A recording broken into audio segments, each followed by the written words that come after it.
Oh Uh, my god, nah, it's too late. uh, no, my notes aren't very good, guys. I got an important thing. I have a more note than that Oh. says Arvin said something ... and then that's it. We're looking for the Endless Threnody. It's a ship lost in space and it's powered by little baby skulls. And we have a data pad that tells us exactly where its location is. I believe Lost in space. Queeg and you all headed back to the Lore Spire complex to your new superior, Venture Captain Arvin of the Starfinder Society. And there, Queeg and the equipment at his disposal within the Society's complex was able to, over a short period of time, crack the living shit out of said data pad. And you essentially located the last known location, basically coordinates that would allow you to travel through the drift, which is kind of like the equivalent of hyperspace, you know, and get to where this this ship of the dead, this group of people who are members of the Pact world, you know, part of that union from a planet called Eox. So they are Eoxians, which is the ghoul that you encountered in the Vat Gardens. So on the datapad, you found the location of the ship that she had left behind, a ship that was stuck and abandoned somewhere out in deep space, essentially. But presumably near a planet that the Starfinder Society ship and crew crashed upon. And so your mission has now become heading towards this unknown location that you do have coordinates for, to try to get to the bottom of where the ship crash site is and to find if there's any still surviving members of the Starfinder Society out there stuck in space.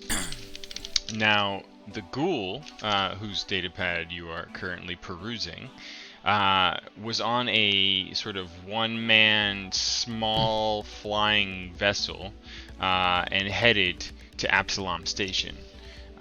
Basically looking for materials to repair their ship of the dead, essentially.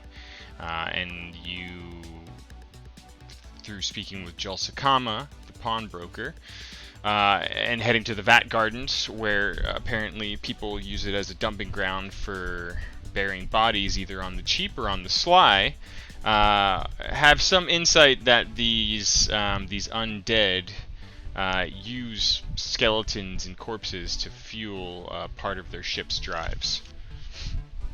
So, Venture Captain Arvin is just kind of giving you that knowing look.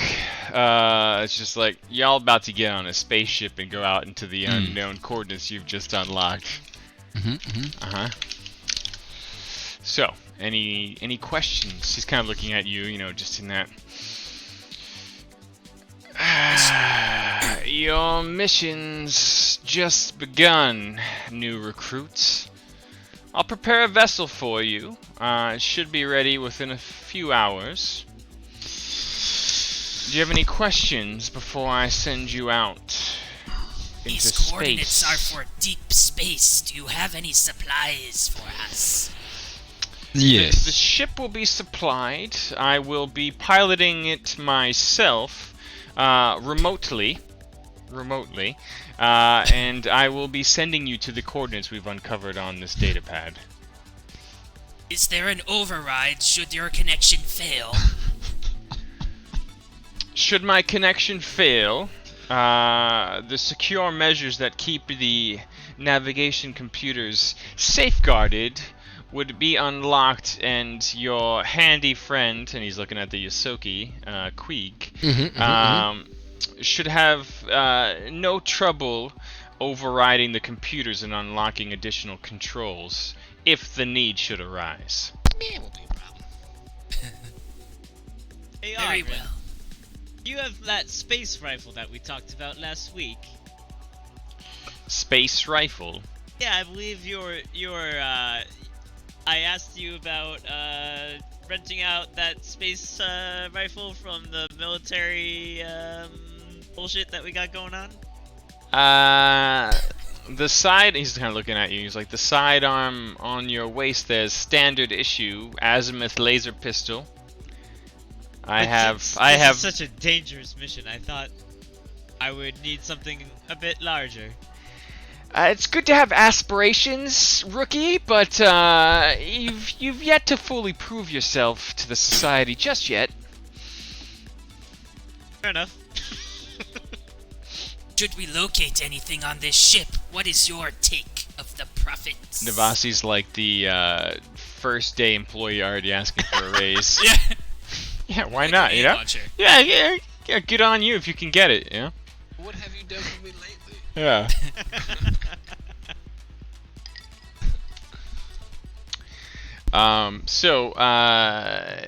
You know, the other additional details on the data pad, just to recap. Basically, there's mention of a group called the Corpse Fleet that this ship apparently belonged to. I believe you already had the name, but it was Exagata Longtongue was the ghoul that you had to unfortunately dispatch in the gardens. Exca what? Exagata Longtongue. Exca. It's in the message of the day recap, you know. Perfect. I think it is. I can read. Yeah, it's in there. Shall we to the ship? This will make excellent Oh yeah, let me stop. life experience for my child here. Tink, tink, tink. Knocks against the glass. Cool. He's just looking at you all and says, if there's no questions, you can make yourselves comfortable here in the complex, but the ship will be ready within a couple hours, I suspect. One last thing. How long will our journey be? The drift engines that power our ships and all the ships in the Pact Worlds travel through the drift itself at various speeds, but Absalom Station is such a hub because no matter where you are, it never takes more than 1 to 6 days to return. Now, this journey that lies ahead of you, I suspect will probably be about 4 days, although it won't feel like it. You told us that we have a few hours before we leave. Oh, that's correct, yes. I know a supply shop down the road here. Since I'm so familiar with Epsilon, maybe we could go see if we can stock up on more equipment. A brilliant idea. Brilliant idea. Please, do be back shortly and keep those insignia on you. He's referring to the Starfinder insignia that were attempted to be pawned, which belonged to some of the lost crew members, allegedly. Alright, well, I'll lead the way. I believe when contract is signed, half of payment is paid up front, Oh yes? shit, working that angle. Contract? You have contracted us to go to deep space, yes? You are signed and sealed new recruits, members of the Starfinder Society. This is not a per diem situation, recruit. No matter job. how Good big job. you are or how you do things in the Vescarum, here on Absalom Station and in the Society, members perform whatever tasks are put upon them. Is that clear? also seems logical, yes.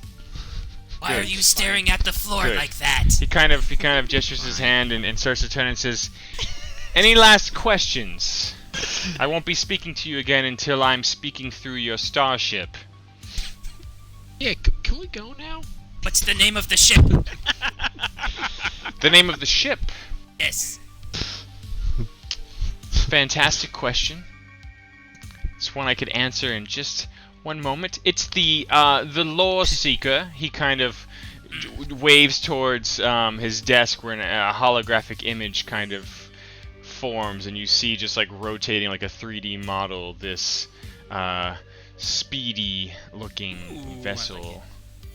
I like the sleek So design. the Law Seekers built upon the Starfinder Society Pegasus class ship. It's an explorer-based frame with just a basic signal drift engine, pretty good maneuverability, and basic to medium range sensors. It will do the job just fine. Does it have any weapons? It's got many weapons. Several light laser cannons, mounted on both the port, starboard, and aft side, and on the forward side we've got a coil gun turret mount, I picture complete with actual turret gun. I picture his hologram has like 3D animations of each. Oh yeah, pew weapon, pew like, shooting pew. off and That's going right, off, like, that's right. 50,000 or something. Putting actual holes in them. Yeah.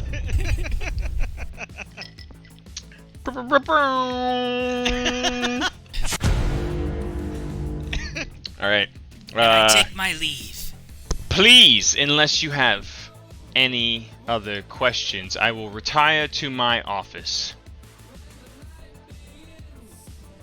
I follow Navasi. Yeah, She Navasi's looks already like- like halfway to the shop at this All point. right. Cool.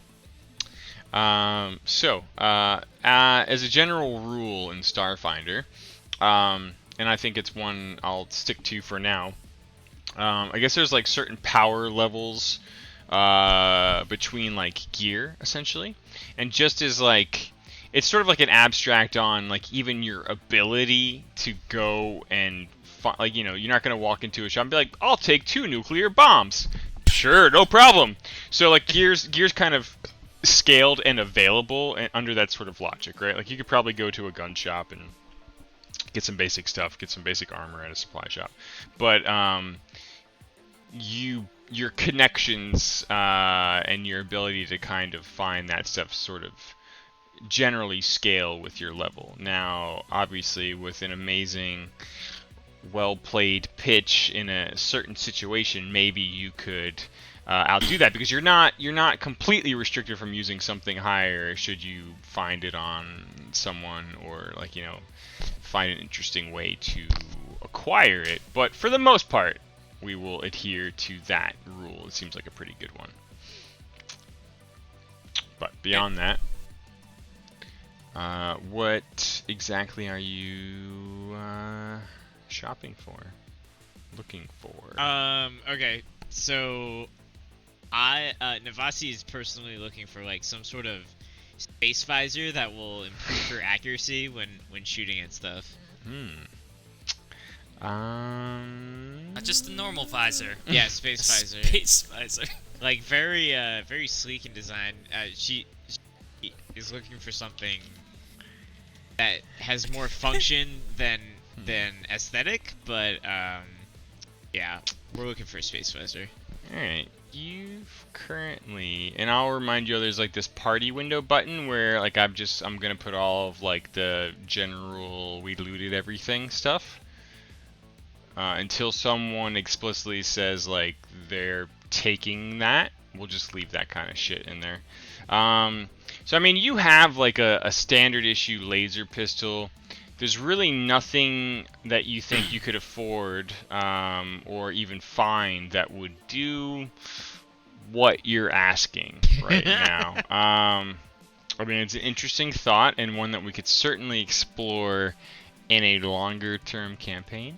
But What about a okay, vest? like a Like gun some sort upgrade? of just like vest to protect me. You already have lasers. second skin, which is a type of armor. Let me see what that is. So we've got second skin here.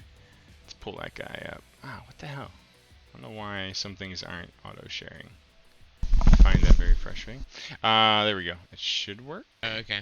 Yeah, I see it. And so let's see, that gives you, it's a pretty good armor. So there's two types of armor ratings in this game, right? There's energy armor class and kinetic armor class. And kinetic's like any sort of traditional weapon, any physical damage. Energy would be more probably like magic or energy-based weapons like laser pistols and shit. The other thing you looted was a station wear flight suit. Both of these are light armor, but your second skin's actually quite a bit nicer in the sense that it not only gives you the kinetic bonus of +1, actually +2, but an energy bonus of +1, whereas this flight suit that you have is only +1. Your credits right now, you only have 15 credits, so Looking good, looking good. I don't know. That is why I asked City. for half payment, but bad idea to piss off DM. Go ahead, sorry. How do swift actions work? Is it like a bonus Ooh. action? So yeah, good question. I was Actually, wondering I about have. that too.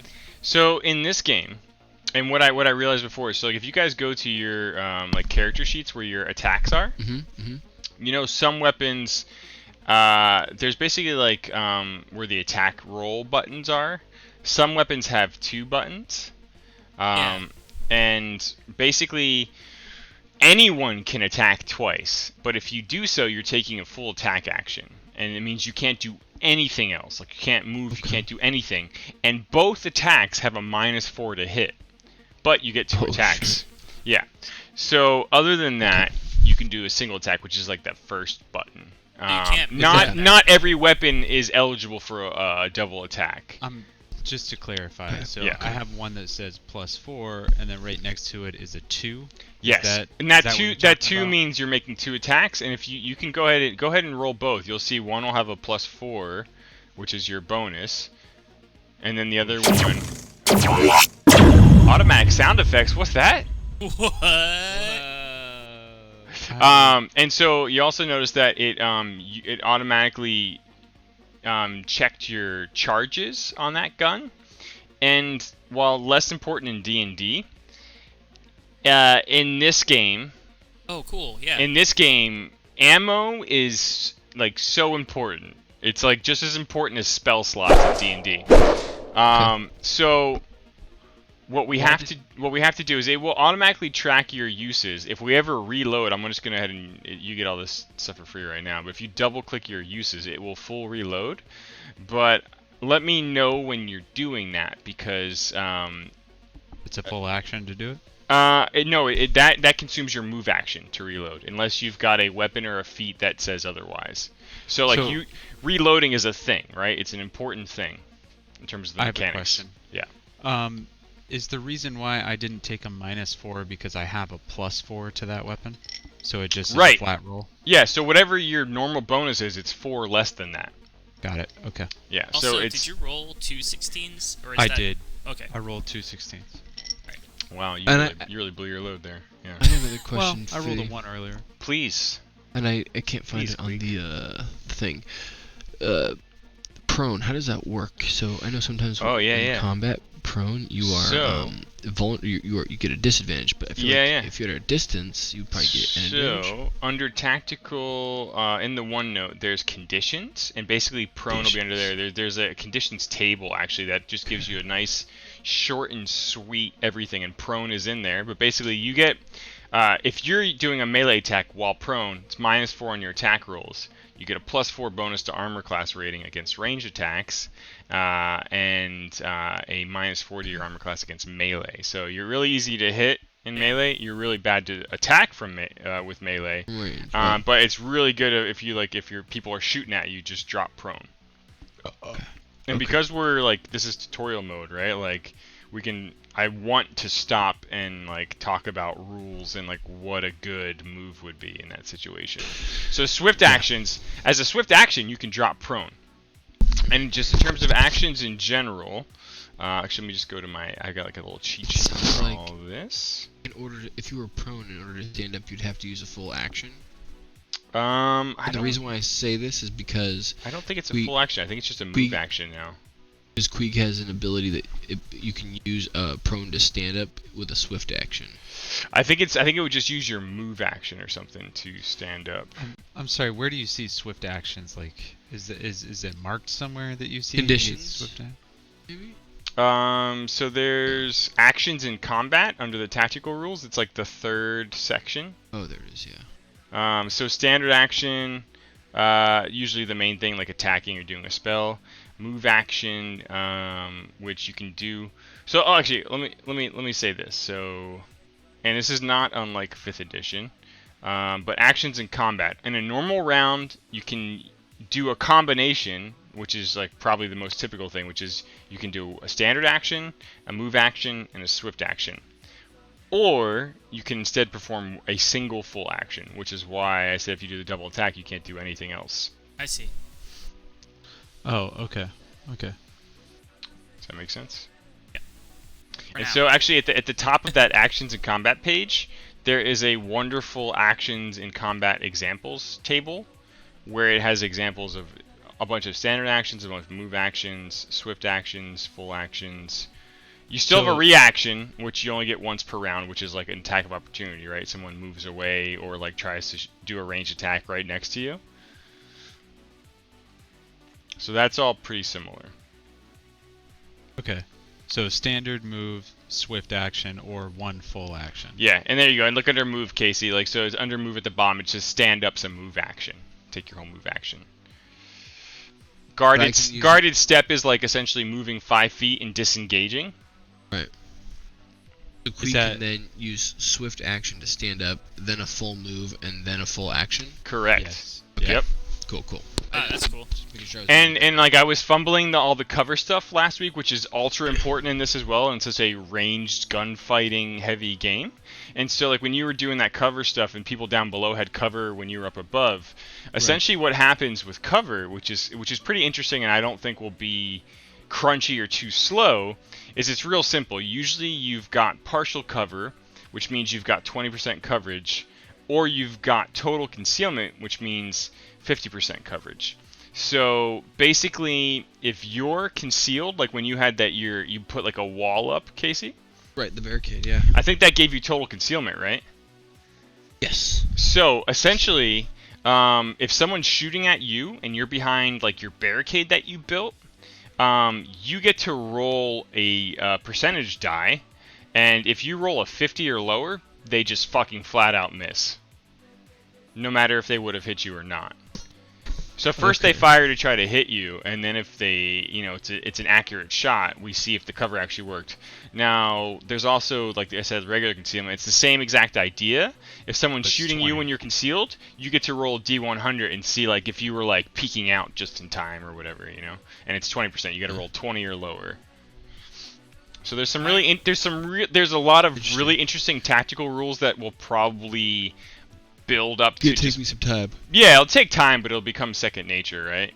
Yeah. So like just like Starship Combat's a thing, and it's supposed to be the thing that we do right now, we are not doing that.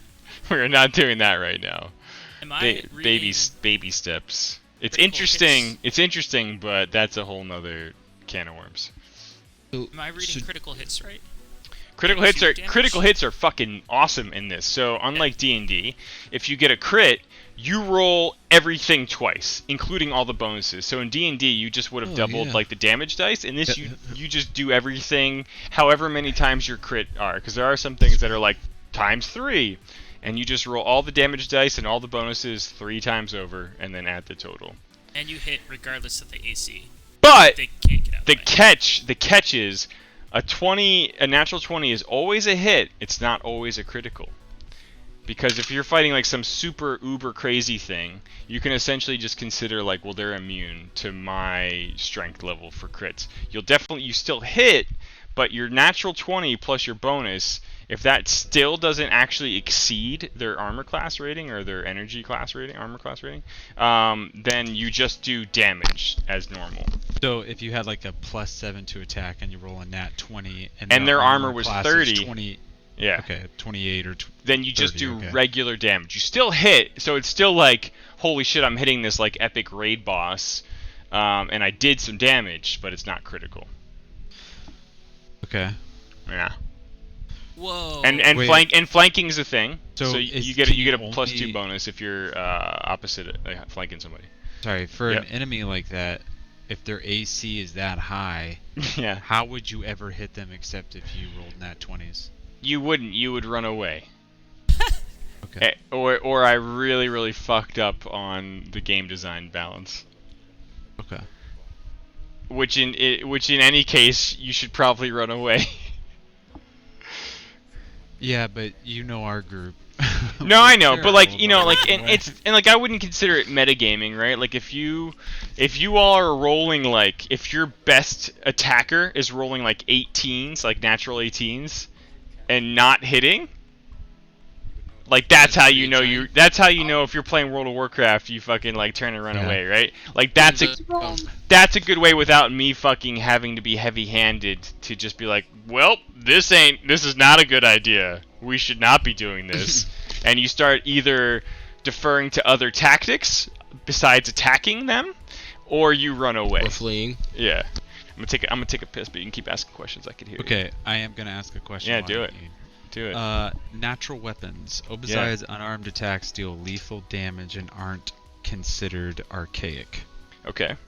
What does that mean exactly? She deals a fuck ton of damage. Cool. I don't see how that.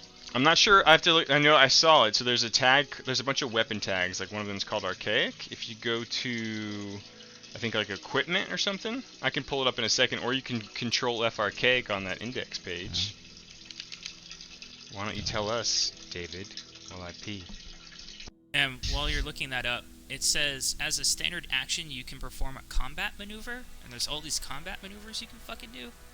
Yeah, that's where shit gets really cool, right? So I mean, there's that kind of stuff in D&D, but I think it's even more important in like Starfinder and Pathfinder, where I think anyone can do it. yeah, anyone can do any of that stuff. So like you could do a charge, which is like Yep, full attack bull action. rush. Like yeah, there's all kinds of neat strategic options that can make combat way less. I just shoot my thing. And There's that's one called like a dirty trick where like Yeah. you can throw sand in someone's you eyes. can and they you get can use disadvantages. you can use your bluff skill to try to fucking feint attack somebody or like be like, hey, look over there, and then if you succeed, basically you get an attack bonus. So there's lots of interesting things that you can weave into the narrative, and actually like it's a nice combination of narrative and mechanics, but you have to be aware of like the idea of what you can do with that stuff. And it's very much in the vein of what I'm always talking about, right? Like, just pitch me something interesting and we'll find rules for it. The one thing I like about this is there are lots of example rules for anything, and they're not so crunchy that, like, once you get warmed up to them, I think it'd become second nature. Like, oh, this character that I'm playing really likes to fucking throw sand in people's eyes and, like, do a feint attack and then try to get, like, a bonus attack and shit like that.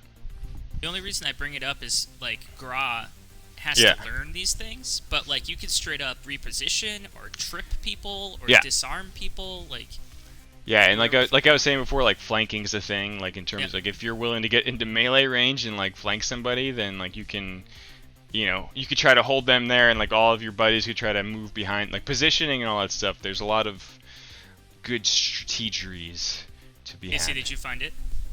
Oh, so archaic. Yeah, I'm looking at it now. Okay. What is it? Can you tell us what it is? Oh, sorry, I was looking at Swift Actions. Mm. The one that Kyle sent out earlier. Oh, excuse me. Or actions in combat, sorry. I got you. Let me control F archaic. I did, but I didn't get really great results. Oh, I got it. I know, you're way better at this. So Grace. an archaic weapon deals 5 fewer damage unless the target is wearing no armor or archaic armor. Archaic weapons are made of primitive materials such as wood or common steel. So it would be like if you landed on a planet that was Faerun or D&D land, there might be a lot of things that are archaic, so that could happen. So essentially it's saying like, yeah, you're using natural weapons, but they're not archaic, which means they're like a normal weapon in this game. Okay. They're like an analog weapon. Which is like, some of your weapons have tags like that. Like I think Queek has like a kind of like a more normal pistol. Yeah. Like bullets and shit. There's this thing called Kinetic, if you will. coup de grace. If Coup somebody de grace, yeah. Yeah, there you go. Grace. Insta kill. Yeah, you automatically score a crit hit on it. Yeah. So like if you've got someone completely restrained, and you're like, I want to kill him, we don't need to roll initiative and do combat. You can just coup de grace, like go up to him and just slit their throat or whatever you're gonna do. All this time, I didn't know how to spell gras. Coup de grace. It's Number great though because your name is Gra, and I hope you tie that into your character somehow now. Grace, yeah, Grace is my mom's maiden name. Like that'd be amazing. You're like, Carew did what? Coup de grace. Coup de grace. It's for you, Ma. It's all for you. Well, this is all very awesome. Yeah, I mean, there's a lot to unpack there. We can get into it. But Yeah. It's overwhelming. Let's go. yeah. All right. To the starship. So, hand wave. Time passes. The Lore Seeker vessel is prepared for you, and since we're not getting into starship combat, Venture Captain Arvin is going to be remote piloting this ship for you. Really took all the buttons, knobs out of this one. Yeah, you know, that's a later unlock. Okay. We're putting you in baby mode. Here's your stroller. Yeah. Go to space. It's like, how about we figure out ground combat first? Because we were only sort of just kind of fumbling around it last time. So, blah, blah, blah, blah, blah. Let me pull this. Let me pull up a couple things here. Oh, crap. Hey, are we healed and We'll stuff? use combat. Yeah. I'm gonna give everybody a full rest. I think I refilled all your ammos and shit. We're not gonna worry too much about ammo for this little intro arc that we're doing. I think it's good that we worry about it. We're getting into it, but like in terms of, you know, like essentially if you buy a bunch of ammo, I don't know if you've ever shot guns before, but it's just like magazines aren't like that big of a deal. It's just like you have enough magazines to have a bunch of them loaded and ready to slot in, but you still have to reload and stuff. You don't have to be like, whoa, I'm gonna fumble through here. So for like Queeg, you have in your inventory one lot of small arm rounds. It's just a bunch of bullets basically. You've got 30 bullets where it says charges. And your gun, which is just a semi-auto pistol, said if you look at the information on that, why don't we just look at this stuff together real quick? Because I was looking at this. So the pistol itself can hold 9 rounds in its magazines. It's an analog weapon, and when you fire it, just uses 1 bullet, 1 charge. So you've technically got 30 bullets that you can put into other magazines, and you know I will always assume that you've done that before going into combat. So like the math won't always perfectly check out because small round ammo is good for any kind of small arms subtype weapon. If you see there, it's like the subtype under the pistol, small arms. Now, conversely, which gets really interesting with technomancers that I was kind of commenting on in the chat before during the week, is a lot of other weapons that are energy based use batteries. And some classes can like recharge your fucking drained batteries, which is essentially you being out of ammo. So if we look at Obadiah, she's got this crazy huge reaction cannon, which is a crazy fucking weapon. It's a big two-handed penetrating projectile weapon. That range is nuts. It says it's ancient actually, so I wonder if that uses... So that uses heavy rounds. So that's actually not energy, and a terrible example. But if we go to Navasi, that's pretty much the same as the Queeg example. It's just a heavier weapon. Navasi has, and you all, there's a bunch of battery packs and more of these laser pistols that you got from those mercs that Exegara hired. But a laser pistol here, let me just pull this up. This is also a small arms weapon, but it is an energy-based one. Now, the other thing that Navasi has is 2 backup batteries. Where did I load this guy? So, same idea. It's got each battery for this pistol type can hold 20 charges each time you fire. It's 1 charge, pretty simple. It's the same thing as everyone else. Like you've got a bunch of bubbles, and it will every time you roll to attack, which is why if you roll to attack in chat, be careful because it will automatically check off one use.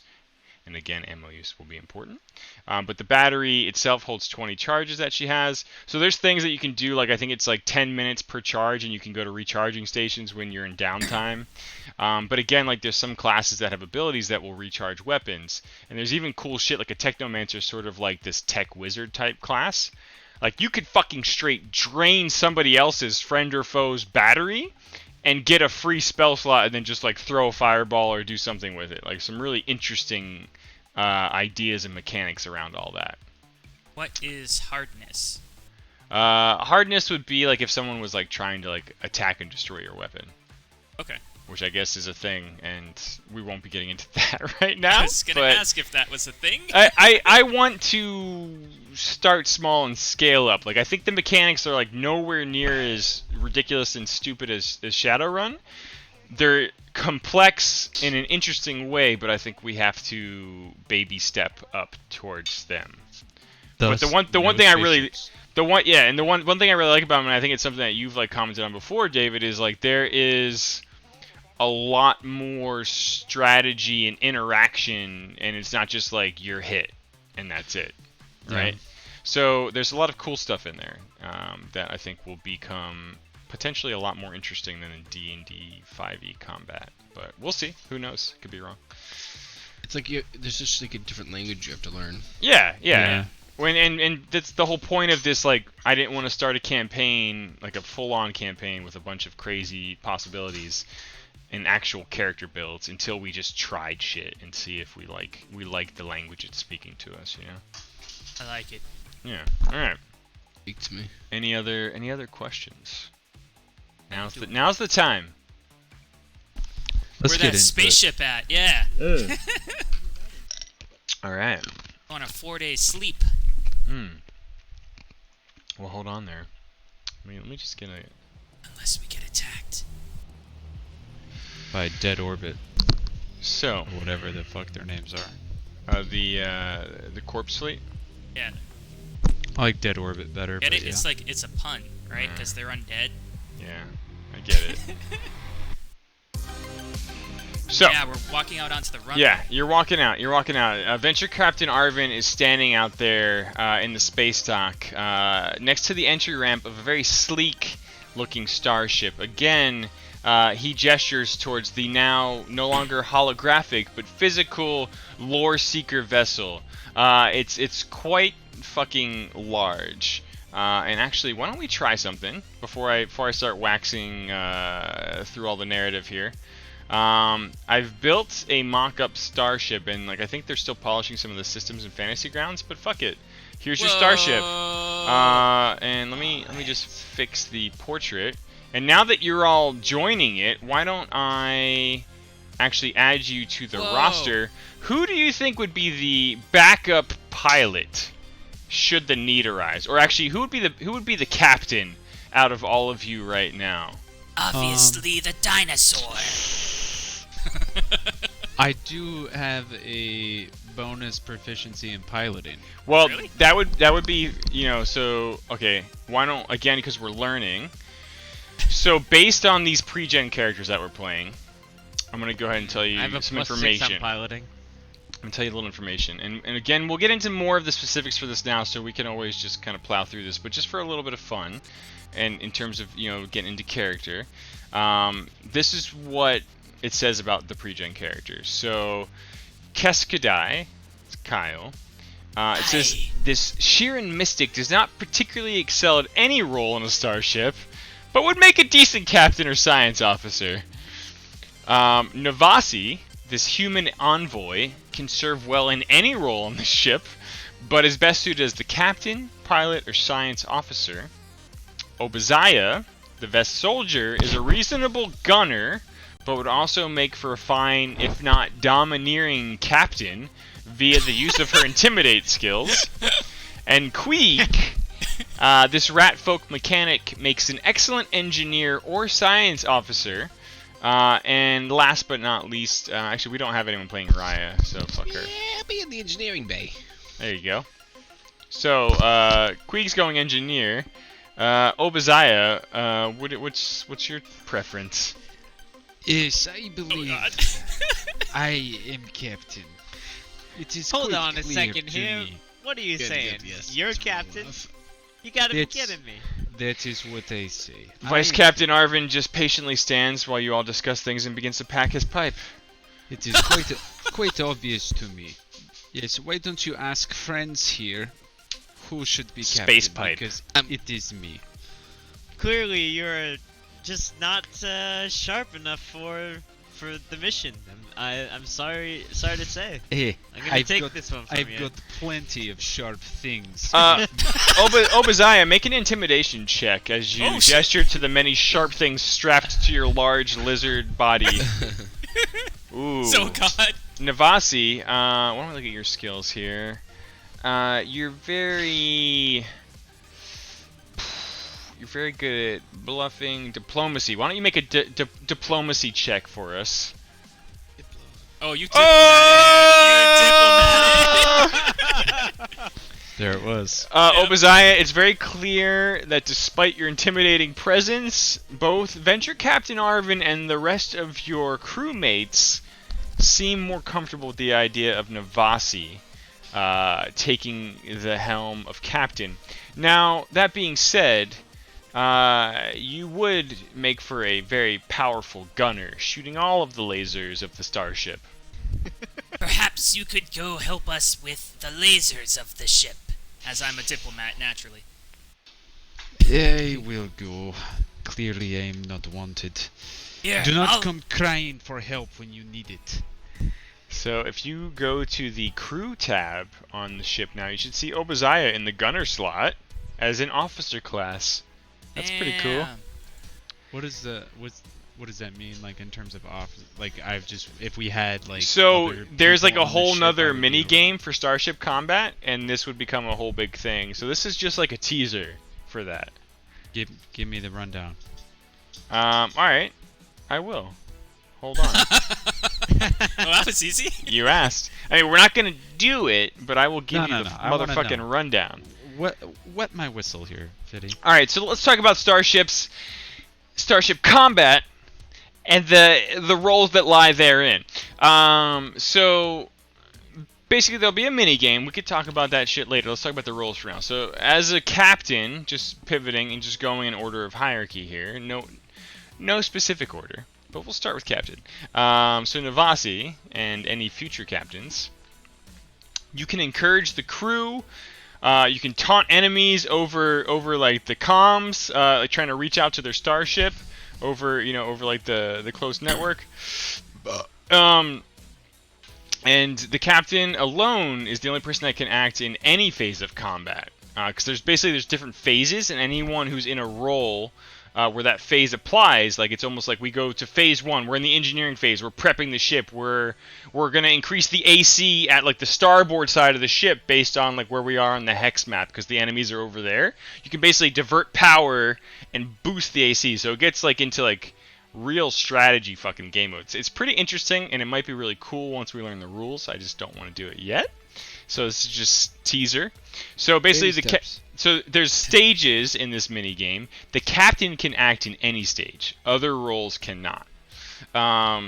So the captain's almost like a bard, like kind of buffing people in the group, or like giving like an inspiring speech. If you actually go to rounds and phases, so if you go to the one note, the very last thing under Starships is Starship Combat. There's rounds and phases if you want to like read along while I talk about stuff. And then if you go way down, there is crew actions. If you can control F for crew actions. But basically, like to go over captain, you can demand. So there's a demand action. During any phase, you can make a demand action. And you're basically doing like a performance check. And there's like different difficulty ratings and stuff inside there. And so like you can be like the boss who's like, do your fucking job, I need this done right now. Like, just think like Star Trek or something. Like you can yell at the other crew members, or you can motivate them depending on how you want to lead, and basically give them buffs, or like debuff the enemy by like taunting them over like the fucking hollow chat or whatever the fuck. You can give it a moving speech. Some of these are like level locked.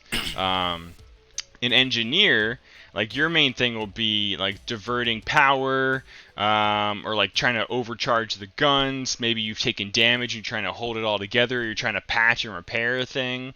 So again, like I said, overpower, quick fix. The gunner, Obadiah, you can fire at will. Later on, you can like burn resolve points to like fire every single weapon on the ship at the same time. It's like they call it like broadside, like when you like turn the whole vessel to them and just like fucking go nuts. You can do precise targeting like way later on. And I imagine there's like all of these intricacies involved with like modding or building your own ship. I thought it would be a really cool thing to like somehow fold into like us having a session where we actually like design the ship, like get all like cowboy bebop, whatever fucking mode on it. Like, oh, we need a pimp ass like crew quarters. That's the name of our first ship, guys. So the pimp ass. The pimp ass. So like the pilot is the one like trying to actually do all the maneuvering, like turning, doing dangerous conditions, like where you fly by and dust them without crashing. Can I interject? Yep. You can please. pull stunts, and there are three that caught my eye: flyby, barrel roll, and Crazy Ivan. Yeah. They have the Crazy Ivan? It's not called that, but they have it. It's called flip and burn. Oh my goodness, that's amazing. The science officer can do like a lot of very important scans to actually determine like what sort of damage will work against them, or just kind of probe the other vessels. You can try to balance the shields if like maybe one side took damage and you want to like it's just fucked and you want to like say, okay, actually I want to divert the energy, and working with like the engineer, you can probably do some sort of diversion there. You can do things like lock on and targeting to like buff everyone. So that's kind of the main idea, right? Each role has a thing there, and it's not like you play one class and you have to be a role. Like this role is independent of your class, but it will lean on some of your actual character skills. But basically, when we go into Starship Combat, everyone is just the ship, and depending on the stage that we're in within that sort of mini game, you'll all have different roles to play, I guess you could say. Cool. Engineer sounds like Han Solo in Empire Strikes Back before they go into the meteor field. Like, get me the hydro spanner. So yeah, like there's a really good analogy about like all the different parts of the ship, like building a computer, right? Like you've got your frame, which is kind of like your motherboard, your power supply, which is just like you can have a ship that has all these guns and all these shields, but maybe you can't actually be powering them all at the same time. Like the power supply is always running, but the engineer's like, okay, I want to actually shoot all these guns, but I know it's going to fuck up our defenses on like the starboard side or like in the aft or something. So there's a lot of neat things, but things that will require some learning. So, question. Is there, like, what happens if you have a group that is bigger than more than 5 roles? Oh, Right, I mean, you can there's have 5 multiple. roles. You can have multiple people on the ship. I mean, it's just like pirate ships and other things. Like you might have like 4 gunners, because as a gunner can only probably be in like one part of the ship at one time, and it could be like there's a lot of role playing potential there too, right? Like we could be like talking about like you guys are floating through the drift, just kind of planning your next move, and then all of a sudden, there's like a random encounter, and you're like, oh fuck, I'm in the crew quarters, and you have to get to like one of your gunner stations. And then if you had multiple gunners, you would decide who's going where, and facing, it's going to be a hex map, which I'll show you in a second, but facing and direction, which is why I had those little arrows on the icons, will be extremely important in Starship Combat. So the pilot will have to navigate the ship and like okay, I want to turn the gun this way, and then if you're a gunner on that side, you can fire, but if you're a second gunner on the other side and there's no one over there, or you can't fire at all, or if there's someone over there, you can only fire at them, right? So there's a lot of that kind of shit going on, and like you could probably move gunner stations. I haven't really gotten into all that, but Okay. This sounds incredibly complicated and fun. it seems really cool. We just need to wait for the right time to get into Yeah. that. This is a whole different game. It's a whole in nother, game. it's a whole Yeah. nother thing. But I think it's a cool thing that could make for some interesting breakup into the usual. We'll see. Look forward to riding the pimp Duh. ass into battle. All right. Have I satisfied your inquiry? You have satisfied. Fucking Vesk, bitch. Goddamn T-Rex. All right. Well, on that note, Now go man your station. on that Vesk. note, Navasi is the captain. Gonna go ahead and add that in. Let's push that bitch here. It seems like Queeg is. Oh wow, that like broke your portrait when I did that. Yeah, I was noticing that. Interesting. Yeah, I've been this Yeah, person for a while now. it's a little buggy, but that's alright. Queeg, you're gonna be our engineer. Where do I see my placement? If you go to the crew tab on this Lore Seeker ship I've shared with you, Crew tab, there it is. Okay. and actually if you guys click character, you know, like the character select screen, there's a little starship icon on the top right, that little blue icon. Oh, You'll cool. see whatever ships you have access to. Oh, wow. Cool. Does this allow for us to have multiple ships at the same time if we all go out in like little starfighters? Sure does. Yeah. Ah, sick. Yep. Again, we'll get to that later. I was just wondering. Yeah. You know, I'm it's excited. good to plant some seeds and get some ideas. So, Keskadai, what role are you gonna take on the I'm ship? not particularly good at Science. anything. I mean, like you are good at healing. I mean, maybe science officer. I'm super average. yeah. Sure. I'll lock onto Actually, we don't. targets. Actually, we don't have a pilot, so that's probably more important. Um, Co-pilot, right? Are you the only one that can pilot? Huh? Is he Wait, the what? one that can pilot? can you multitask? Like, can a captain also be a pilot? Because technically, the captain's just screaming at people. Yeah. Wait. Yeah, I thought the actually- captain was the pilot. No, he's not. It's not. Why don't with this smaller crew? Why don't we have Navasi be the pilot? You'll have I no. will drive the ship. Arvin will be the captain remotely. Oh yeah. Okay. And then we'll have Keskadai be the science officer, just for studying. That Dude, makes Navasi more looks like a sense. hotshot pilot. Yeah. Hotshot pilots. Navas, you have not earned right to be captain. So you can see on the different tabs like the weapons on your ship, but on like the main tab you kind of see the layout, right? Like right now you've got an even balance of shields. You've got 10 armor rating essentially. Yeah. I imagine what happened was Navasi and Obadiah were bickering over who was going to win, and the big hollow screen behind them was like, I'm going to be the captain. Yeah, like an Arvin just popped in. Yeah. All right, babies. Look at me. And then- I am the captain now. When Queeg and Obadiah head to their quarters of gunning stations and engineering bay, that Queeg is just talking Obadiah's ear off, just talking about where he came from, what the I will be the dad, captain. what he's proud of. Like And- everything. Yeah, Obadiah says nothing, just the occasional duh.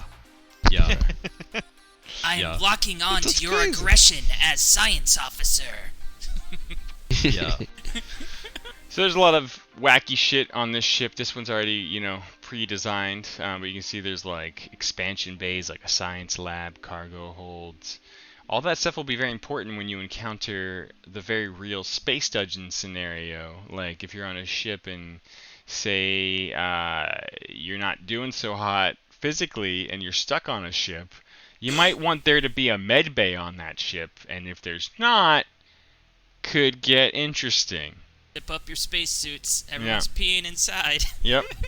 And then just again, like all of like the armors that you guys have, pretty much any armor that you can get in this game has like I think like an 8-hour ability to like survive in a vacuum. So like all of your armor comes equipped with like a standard, just basic ability to spacewalk and One of not us suffocate.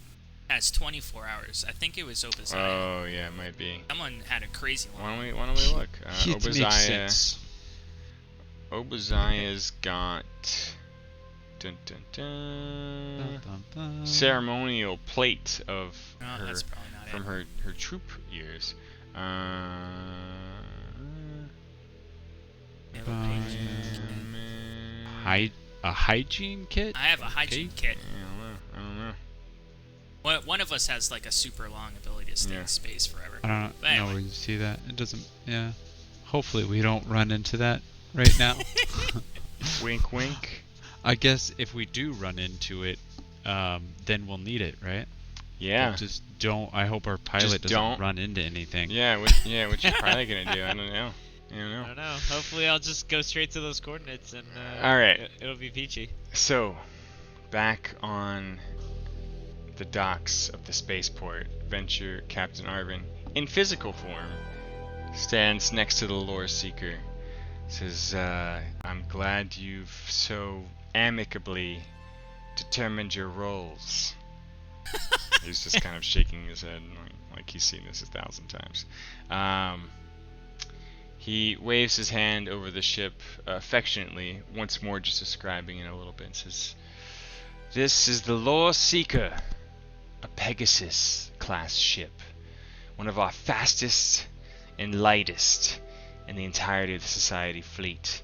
This mission is an important one. We need to find if any of the missing veteran Starfinder members are still alive, and at the very least discover their crash site and recover anything we can and any information about what caused this. We now know, thanks to your work, and he's looking to the little Yosoki rat folk character and his drone floating nearby.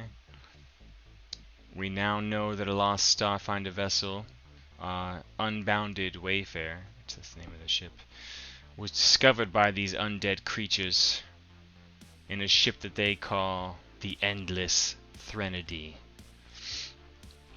Since you've been gone these last few hours, I've pulled some strings with a few fellow diplomats of Eox. That's the planet of the undead peoples. I hope you really said that. I'm just winking. I've reached out to them, trying to uncover more information, and they've disavowed any knowledge of this ship. They say they know nothing of the Endless Threnody. But this only confirms my suspicions that the Endless Threnody is somehow connected with the Corpse Fleet that Exegara's datapad mentions. And the Corpse Fleet is a group of separatists who refuse to work alongside the living. While many of the other Eoxians have assimilated into the union of the Pact Worlds, many of them disagree and attack mercilessly those who bear flesh or scales or Living fur. flesh. He's just like looking at each one of us. Yeah. Or Antenna. or Babies.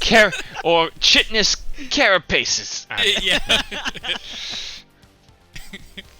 We only know that their drift engine was damaged and that this Exegar was looking to return with supplies to repair it, but we can assume that it hasn't gone far from the coordinates we recovered. Their agent is no longer among the living, despite my wishes to have questioned it. Oops.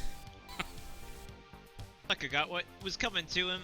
In lieu of that option, we're here now, and he gestures as like the ramp lowers from the underbelly of the ship, and you all will be heading out to uncover what you can in this unknown deep space location. I'm so glad you have so much faith in fresh recruits to go find all of these experienced people who have been lost in deep space. As you know from episode 1, the Society and many organizations on Absalom Station have fallen on hard times, and our options are not what we would hope for in better circumstances. But you've Why all are you proven looking at yourself me? thus far here on the station, and let's just say, should things fall apart, I can recall the ship remotely, should I need to. He just kind of stands in a very militant-like posture with the ramp open to the lore seeker. Says, you can leave at any time. If you have any final questions, ask them now, or please board the ship and prepare for departure. Devasi boards the ship. See you later, alligator. Obadiah boards the ship. Doesn't even say anything. And grunts. the reason why he doesn't say anything is because Queeg is talking to him the whole time. She's got like your fingers in your ears. There was this one time in grade 7. I'm literally your Wookiee.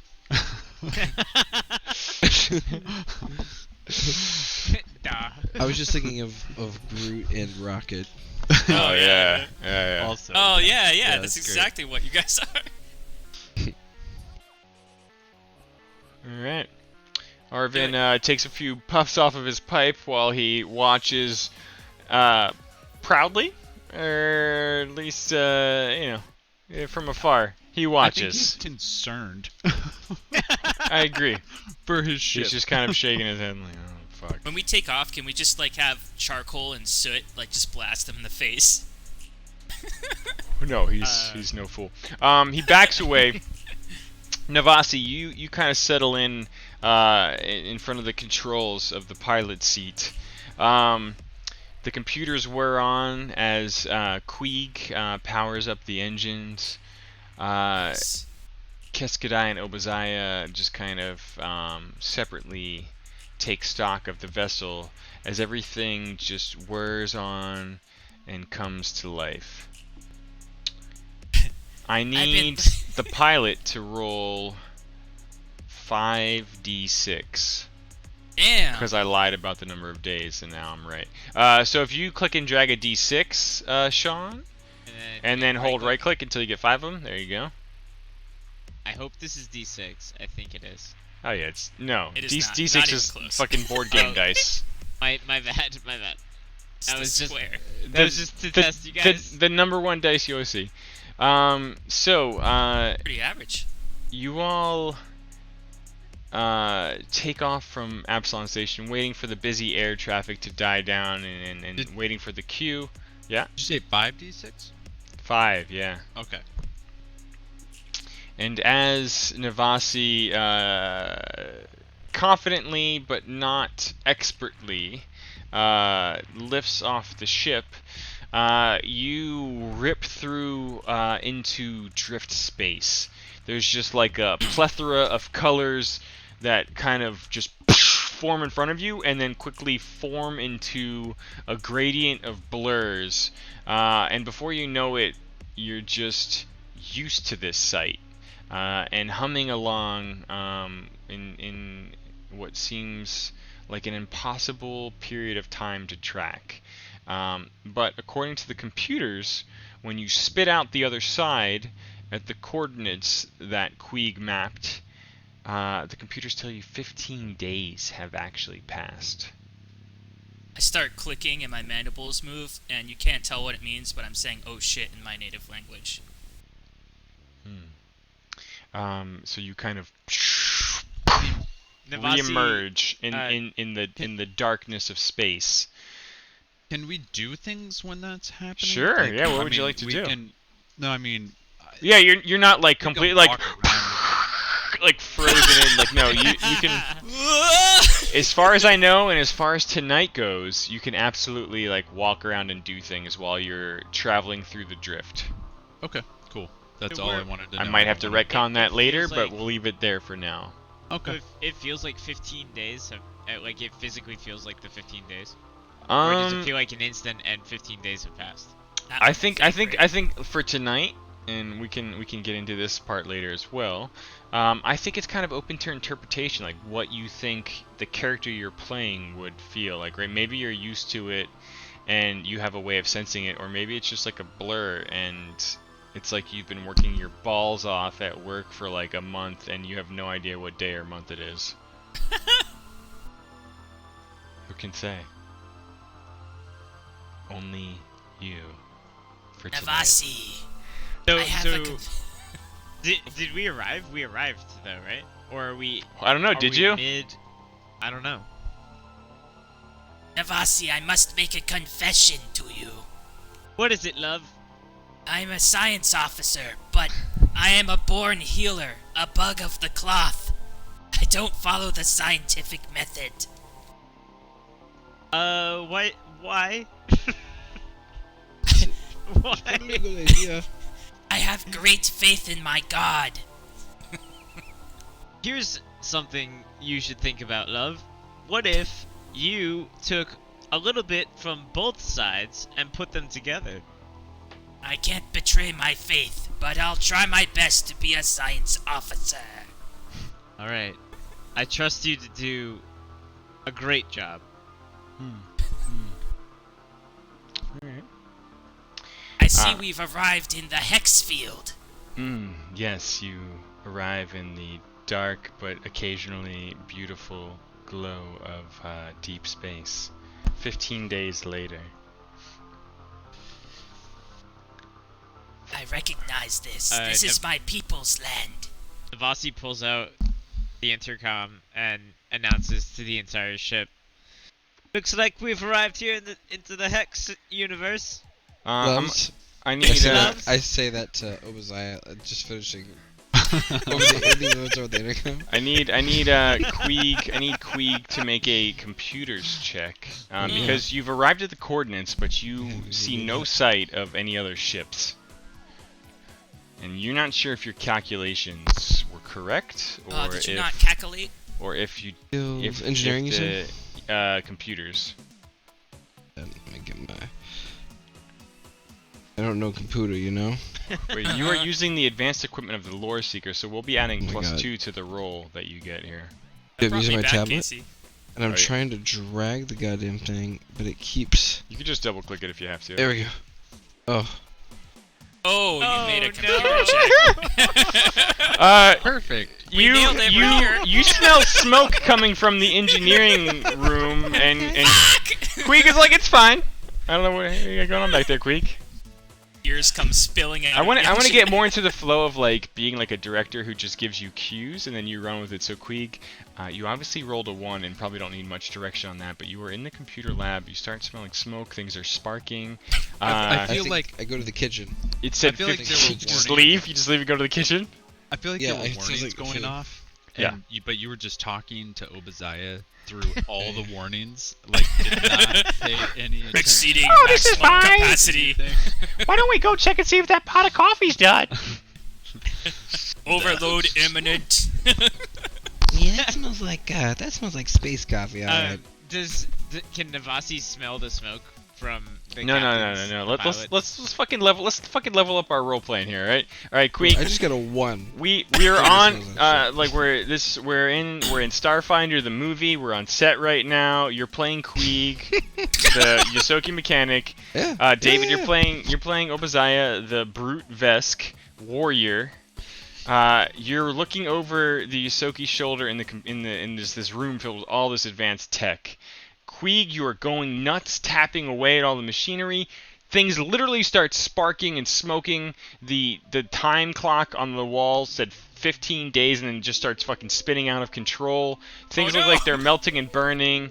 It is absolutely the opposite of what you had hoped for in terms of scanning the surroundings. And what are you doing? What's going on? There seems to be problem, rat.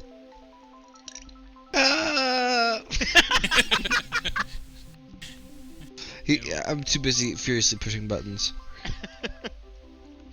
Coming through the awful smoke of burning electronics, there is the fresh smell of coffee that presumably Keskadai or someone else had put on in the kitchen while they were working on their science. Oh, hey, there's that coffee we were talking about. I think you must focus for a moment. Man, let's get the coffee first. Man, I think it'd be pretty good. And as you say that, like a fire erupts from like the computer next to you. Something I haven't seen before. Iskadai emerges with coffee. I've brought your ceremonial bean juice, and I trip and I spill it onto the engine. I will put out fire. Grab like a fire extinguisher and just do.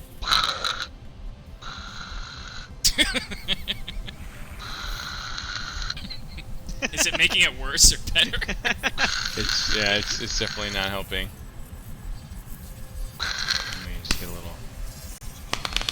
Uh-oh. Little rat, this so Fiddy, helps. Yeah. Yeah. just to know where my one sits in a timeline. Yep. Are we past one, or am I? Because I'm still in one zone. Do you know what I mean? Like my Yeah, decisions right now are. you are definitely still in one zone. Okay, just making sure. Yeah. I'm more concerned about the coffee that's been spilled upon the engine and the floor. I'm Perfect. so sorry. I could go get Perfect. more for you. So, appearing out of nowhere, to the shock of Navasi and Captain Arvin, who just comes appearing on like the hollow view here, like, what in the fuck?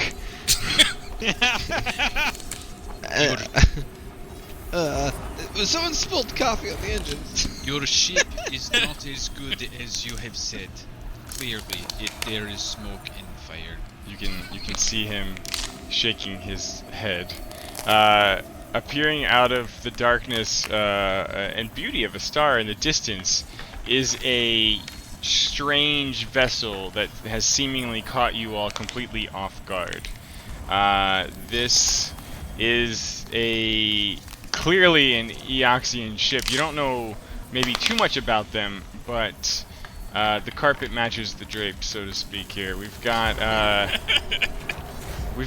big fucking vessel just made out of like red lights and bone and strange engines. Like it is something else. This sounds like a job for the science officer. Perhaps I could go scan for life forms. I start booking it. But does he realize scanning for life forms on the undead ship? Perhaps he will find enough. Don't question my gods or my methods. I start pushing buttons. Okay. Why don't you go ahead and make a life science check? As soon as Thing? Oh, Yep. life science. Okay, I see. Oh, that's awesome. I'm good at that. Ooh. Yeah. I life science Okay. the shit out of that. Okay. All right. Bear with me. Just gonna load a couple of things here. I believe I've detected something. Maybe. How's that electrical fire? So you see the front of you see the front of the ship as you start to do like some enhanced zooms and scanned analyses, and you see like what appears to be almost like an enormous red lens at the front of the ship, like a sullen, bloodied eye. But the ship itself is just bristling with these boned protrusions, as though it were some sort of horned skeletal beast moving through the darkness of space. And some of the bones even appear to be charred and broken, indicating past or fairly recent battle damage. You also sense that disguised within some of those skeletal protrusions are laser cannons, and it's unfortunately no thanks to the engineer of the ship that you're too late to realize that those laser cannons are actually fully charged up and firing upon you off from the distant space several hexes away from you here on the map. We have a Can I problem. reaction to that Oh. as the pilot? Obadiah reacts. Yeah, Obadiah, what are you doing? Obadiah, as soon as there's mention of any kind of ship, immediately goes to the gunner station. Okay. I don't know which direction we're facing, but it will Mm. probably be like the front. I don't Yeah. know how it's. Is it divided up left, right, front, back? Yeah. Or is it like- For now, we'll say that you're in the gunning position facing the right way. I'm not going to set everything up for like proper facing combat for this, but Perfect. this is a Okay. very thin look at it all. Okay. So you go and strap into one of the gunner stations. We definitely need some better jams here. Hold on. There is a bone chip off the port bow. I shall take care of it. It's Navasi firing at in the us. pilot seat. You can see the laser blast just fucking coming towards your ship right now, and it's completely caught you off guard. Everyone is off guard. Unfortunately, your computers are on the fritz and failing. I need you to make a, let's see, a piloting skill check, and then Queeg, Yeah. Fix the things. yeah, fix the things. Make a fucking, Make a tran make check. another, make an engineering check. And Uh-oh. you know, how the hell did that guy? How did they make a spaceship out of bones? Yeah, crazy, right? Dude, my tablet is going so goddamn slow. It's amazing. Captain, we're in some deep shit. Beep boop, beep boop, beep boop, boop. I'm working on it, and Navasi just like chugs on the I don't know how this thing's controlled. I would It's okay. imagine that there's some like thruster things Yep. on the side. That's right, yeah. And some pedals probably Mhm, for like left and right. So she stomps on the right pedal to veer off to the right, and accelerates as well to go into an invasive maneuver. Okay. Biddy, which did you need from me? Engineering. Engineering to fix all these computers you broke. Really Oh, down. was I- I broke them. Oh, that works. You have a +10? That's fucking sick. Queeg quickly shouts down the corridor at Obadiah, like, you know, I'm fixing it, or whatever you're doing. I don't know. But it's certainly a good thing to be fixing. But at this moment, it does not prevent you from getting shot. Navasi, you almost turn the thrusters and propel yourself out of the laser blast, but it's just too little too late. Oh no. Obadiah has already charged the coil gun and one of the or as many laser cannons as she can. Alright, there's a loud explosion as your ship takes fire from the endless threnody that's just been emerged in deep space here as if waiting for you. Obadiah, why don't you go ahead and return fire for us? Why don't you... Let's see... Obadiah, they're on the port side. Maybe you just use your... couldn't use your reaction cannon attack weapon, and I will just recharge it for you. Can I help boost the core to help Yeah. his power? I want to fire as many as I can at it. You very likely could in a normal space encounter, but since you're busy fixing all the computers that are melting, I'd say in this round, no. Makes sense. How many can I fire? One? Just do one, yeah. Port side, use everything you have. Do you want me to drop it on the actual ship? No, it's not set up for that right now. It was almost good. You fire and miss as the erratic flight path Navasi's taking is, it's impossible to hit fucking anything. But the ship does kind of right itself as if the computers are finally functioning normally once again. And if you'd like, you may now have another round to try to fix this situation. Let's get you find yourself locks in. on to the ship. Beep boop, beep boop, beep boop, boop. Yeah. Locking on to the bone chip. Navasi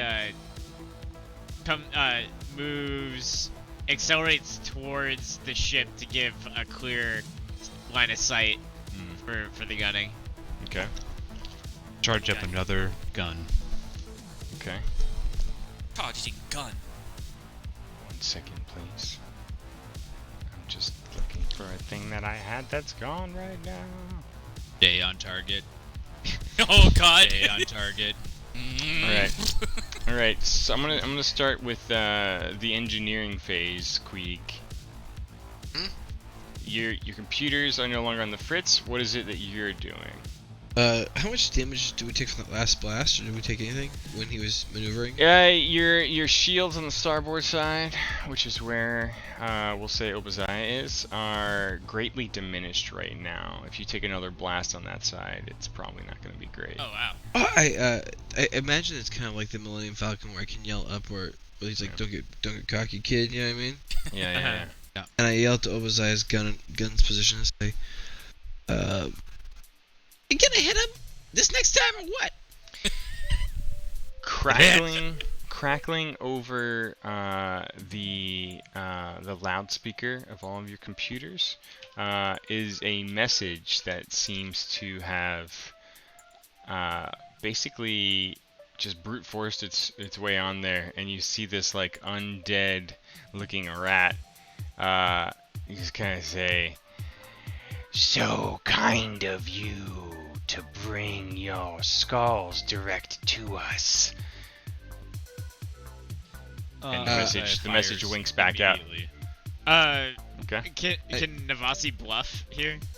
We can. So like we'll try it. We'll just have like a mock sort of order of the stages. So Obadiah is just enraged and like got her fingers on the trigger of the guns. But again, sorry, we'll drop back. Wait, You're trying to fire it. The engineer goes first though, I think. So. Yeah. I was gonna say as soon as that guy showed up. Yeah. And it's fucking. He's one of me, right? Yeah. He's like an undead version of He you. disgusted me, and Yeah. I just wanted to put him down, and I was immediately diverted all my power to the gunner ship. Okay. Like that power core. Yeah. I fucking flip to some switches. I pull some power away from other things just to really. Just put to some oomph into it. overcharge that shit. Yeah. All right. I mean, so you can like yell at each other, talk to each other, since like you don't have a captain yelling out orders, right? So it could probably be shit like, like Navasi, we're overcharging the lasers. Point all of the guns like on the side that Obadiah is on, right? Like you'd want to like have some like back and forth, fucking command deck communications going. Messiah, better get ready to hit this one. Alright. I will hit. I'm locking on to the hull of the Don't worry ship. about it, loves. I've got a straight shot on this one. All right, Keskadai, make another. Why don't we do a perception check for you right now? So you've already kind of analyzed the ship. You're trying to hone in on some of those findings. Yeah. Oh yeah. Basically, your instincts are just tell Navasi like how to maneuver, like almost close the distance on this fucking thing before they start firing. Navasi, close in. They have a weak point on the hull of their ship. It's bright red. Yeah, you can see some of like the charred spots you identified. Navasi narrows her vision and can see the spots and does a barrel roll maneuver, accelerating towards the ship. Yeah. Most of the energy seems to be not as strong as you anticipate. It's because it's all in the guns. So whereas you normally expect to go quite a bit of distance here, you surge forward, and just as you do so, Obadiah, you can see the energy transfer. Like the guns are fully charged up at this point. Go ahead and roll a d20 for me. You can just go ahead and use your gun again. On the charred bones. Do I get to fire multiple ones? Yeah, fire 3 times. Oh, 3 damn. times, okay. Yeah. Okay. Oh yeah. That'll hit. That'll miss, and that'll miss. Oh no. One shot blast into the hull of this thing. And go ahead and roll. I don't know. 2d10 sounds good. Let's see that. Go ahead and damage. I don't know why Palindor is rolling all of this, but there you have it. Okay. 13 damage as your laser blast from the ship just surges into this thing. And just for the sake of expediting this little mini thing, it rolled a 1. And Navasi, go ahead and roll a follow-up piloting attack as you continue your straight charge barrel roll towards them. Piloting attack? Piloting maneuver, sorry. Just another piloting check. Yeah. Oh yeah, that'll be good enough. So you just fucking surge in, barrel roll, and completely turn the guns of the ship towards this thing. Everyone other than you at this point is working in unison to follow up on your maneuver. And then why don't Queeg and Keskadai go ahead and roll your respective checks. Queeg, why don't you make another computers check? Keskadai, why don't you make another perception check? We'll do that. Queeg, that's another computer check. Computer check. Hell He yeah. had his headphones on. Oh yeah. We appear to be damaging the ship.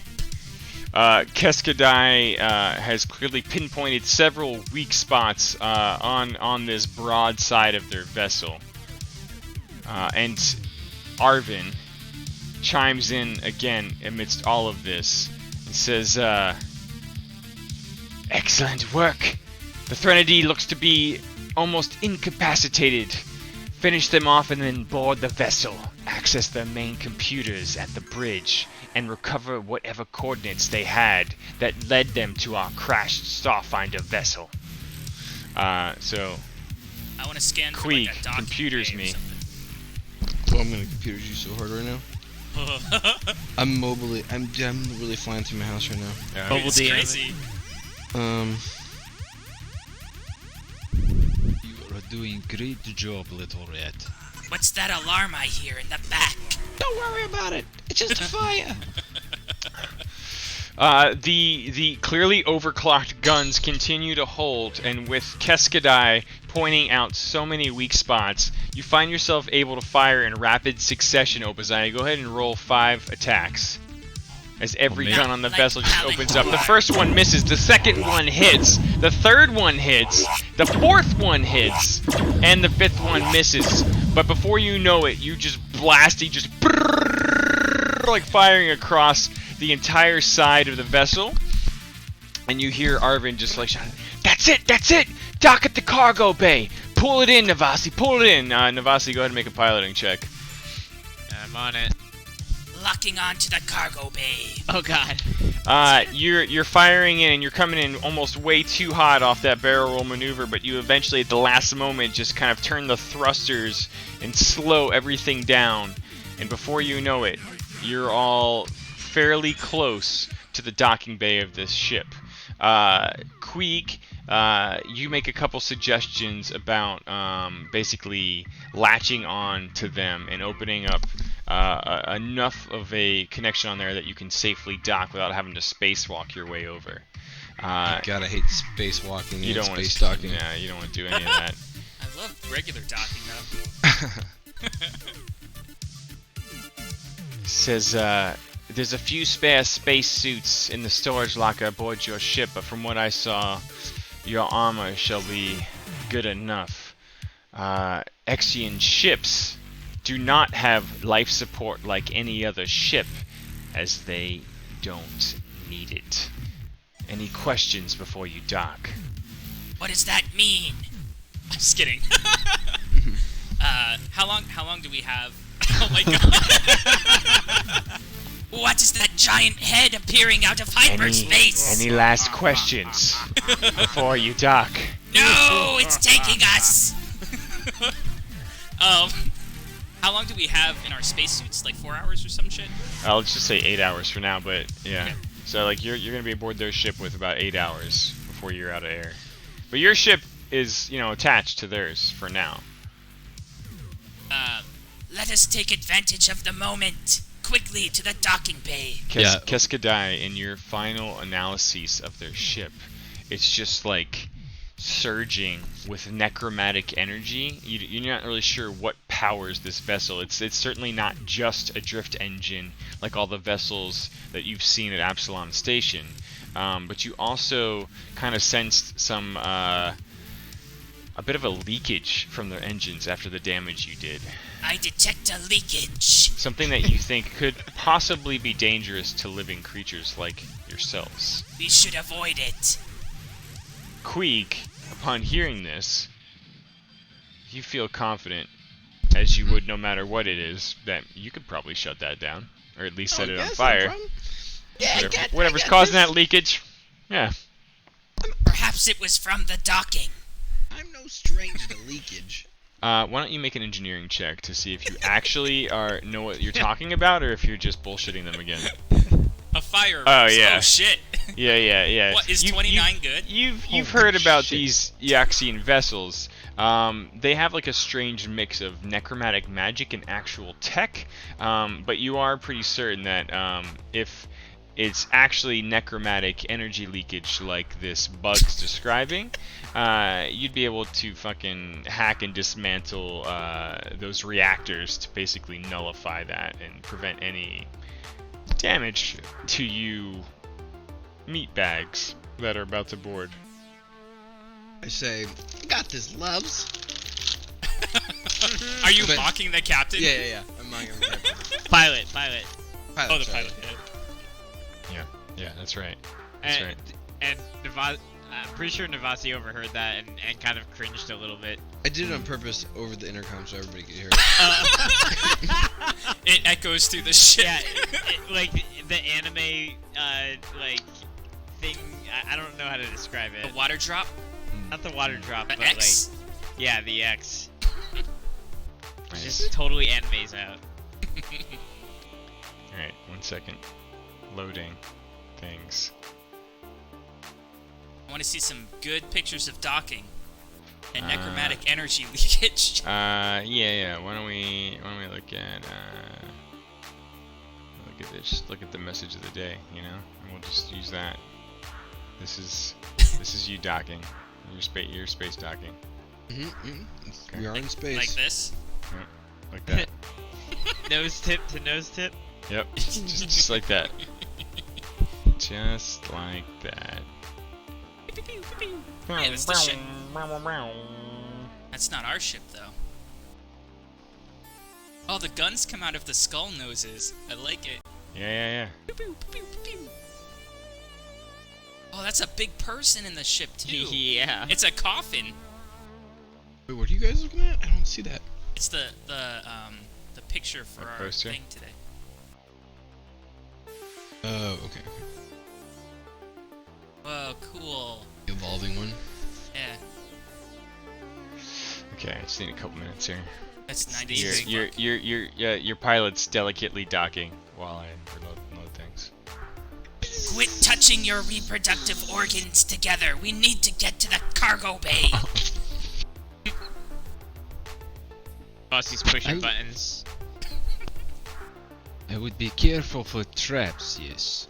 I once saw in a video of a ship when docked to another ship, a bomb was planted onto a ship. Be careful. Just gonna get one more pee in real quick. Also, be some careful not to maneuvers. rip your spacesuits. That was in show called Firefly, if you have not seen. I've heard the legends. The Legends of the Firefly.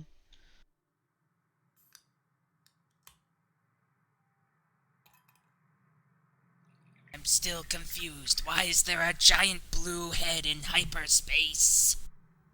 I believe that is hologram. But be careful. Are all bug people this stupid? I'm not particularly good at anything. He's a healer. That explains much too. I have space Oversight. AIDS. Cut him some slack, love. He branched off from an entire swarm of things.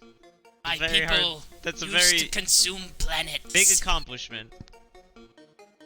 Congratulations. We would move planet to planet, docking with other species, and then consuming them. So, as you approach the cargo bay, it's mostly empty.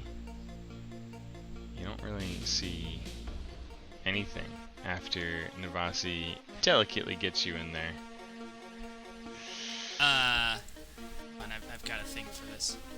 It seems the area is The mostly cargo empty. thing is the hold is like opening up at this point, right? And we're like, It was already, yeah, it basically just blasted it open. okay. Yeah. He's basically, the last transmission from Arvin is, just saying if you think you can disable that energy, Queeg, do so. It does seem dangerous. Stabilize it, is what you're saying? Yeah. Stabilize is my middle name. I forgot I still have something in my cheek pocket. It's a gun. Or a wrench or something. Yeah. He says, I'd expect that any surviving, or should I say, remaining crew members might try to make a last stand, and may have rigged traps or enhanced defenses awaiting you. It is like I have said, you must watch out for the traps. I use a detect magic. Let me see if I can shed some light. Okay. So as you get onto the bridge, you detect magic.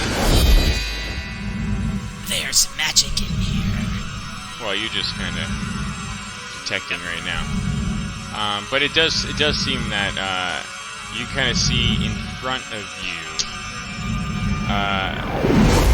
You identify a set of doors, and you begin leading Queeg towards an area. I don't know who's going first here. I'm behind all of you with my massive weapons ready. Okay. Like, first sign of anything, firing, readying an action. Okay. Who's walking in the front then? Can you? With Can the you pull up the map Vasi's. for me? Oh, I'll walk Yeah. in the front. Yeah, No, there's that's what I'm looking at. there's no map yet. There will be though. It is Okay. the theater of our With the minds. Vasi's sense of leadership, she takes the lead. Yeah, I'm Okay. definitely not taking the lead. See you later. I'm standing side by side with Obadiah, still talking to him. I know Obasiah said he was last, but even more laster, I'm behind her. No. I'm not last. I would definitely be more towards the front. So you kind of weave through the docking bay here, and Keskadai detects a magical presence from one of these computer terminals that seems to be driving some of these reactors where you were sensing this necromantic energy. I believe this computer is of importance to us. I point at it. Whoop. That one.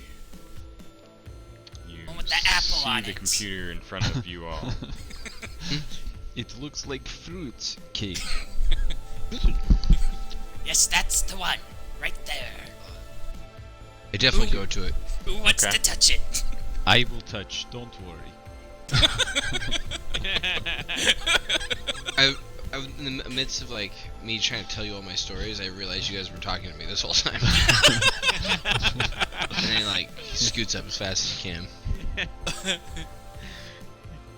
Okay. I feel like as fast as you talk, when you talk to computers, You're just it's like- just like way faster. Lightning. Yeah, it's just like I'm not good with people. I say as I just start jamming on this Queeg computer. just starts lovingly jamming on the computer. What exactly are you trying to do on this computer? What are my options? you should access mainframe. So Turn You off. should turn off the obviously, leakage. first. yeah, initially you'd probably want to try to access it, which would require computer's check. In this case, you need to beat a DC 14. I'm just going to be fairly transparent with a lot of the back You end have to stuff roll a for this. 4 or For better. educational purposes. So you have to you have to roll. You have to get higher than a 14. 14 But he has or a higher. plus 10, so. Hey. Oh, plus 8. With Hey. ease, while not even looking, you, As I say, I'm you, better you with- bypass the system's security. Essentially, if you had failed by 5 or more, meaning you'd gotten a 9 or less, the necromantic energy would have burst forward and done like AoE damage to everyone around you at the terminal here. Oh! What is Um, interesting is that you have plus 8. Yes, Yeah. Mhm. Yep. it's quite interesting. So, So you've now accessed the computer. Basically, let's see. I'm learning here too. Blah, blah, blah. So with access, you could do a few things, but nothing is ultra clear to you right now. You can probably do two. The only two very clear things are trying to bypass and override the security systems, or just completely shut down these reactors that are doing leaking some kind of damage in the corridors that lie ahead. So yeah. basically, if you hadn't done this and you had charged in, there's this cold necromantic damage from these reactors that power this type of ship, and it would have done cold damage like to all of you on top of any other perils that. Oh, we're might gonna stop that befall you. leaking then. Yeah, so you can quickly Yeah, that's suss leaking that gas. out now that you've accessed the core systems here. I then go into this drone on about how rat people live in pipes and sewers a lot, so I'm really used to having to repair leaking systems, Yeah. having to hack all the sewers from where I'm from. Are other species allowed to say the word rat people? Or is this offensive to you? Listen This- to me, bug. The rat people do not care. It is fine. says the The biggest T-Rex. Yeah. T-Rex. The biggest T-Rex man I've ever seen. But he's being incredibly racist. I am girl. Thank you. I think he's a girl. I spit whatever I had in my pocket cheek mouth out at the screen that I'm hacking into when he says that he's a girl, because the whole time, this is the first I found out. Yeah. But you have such a large penis. I thought rat people were. I That- thought rat That was is not ugly. penis, that is fanny pack.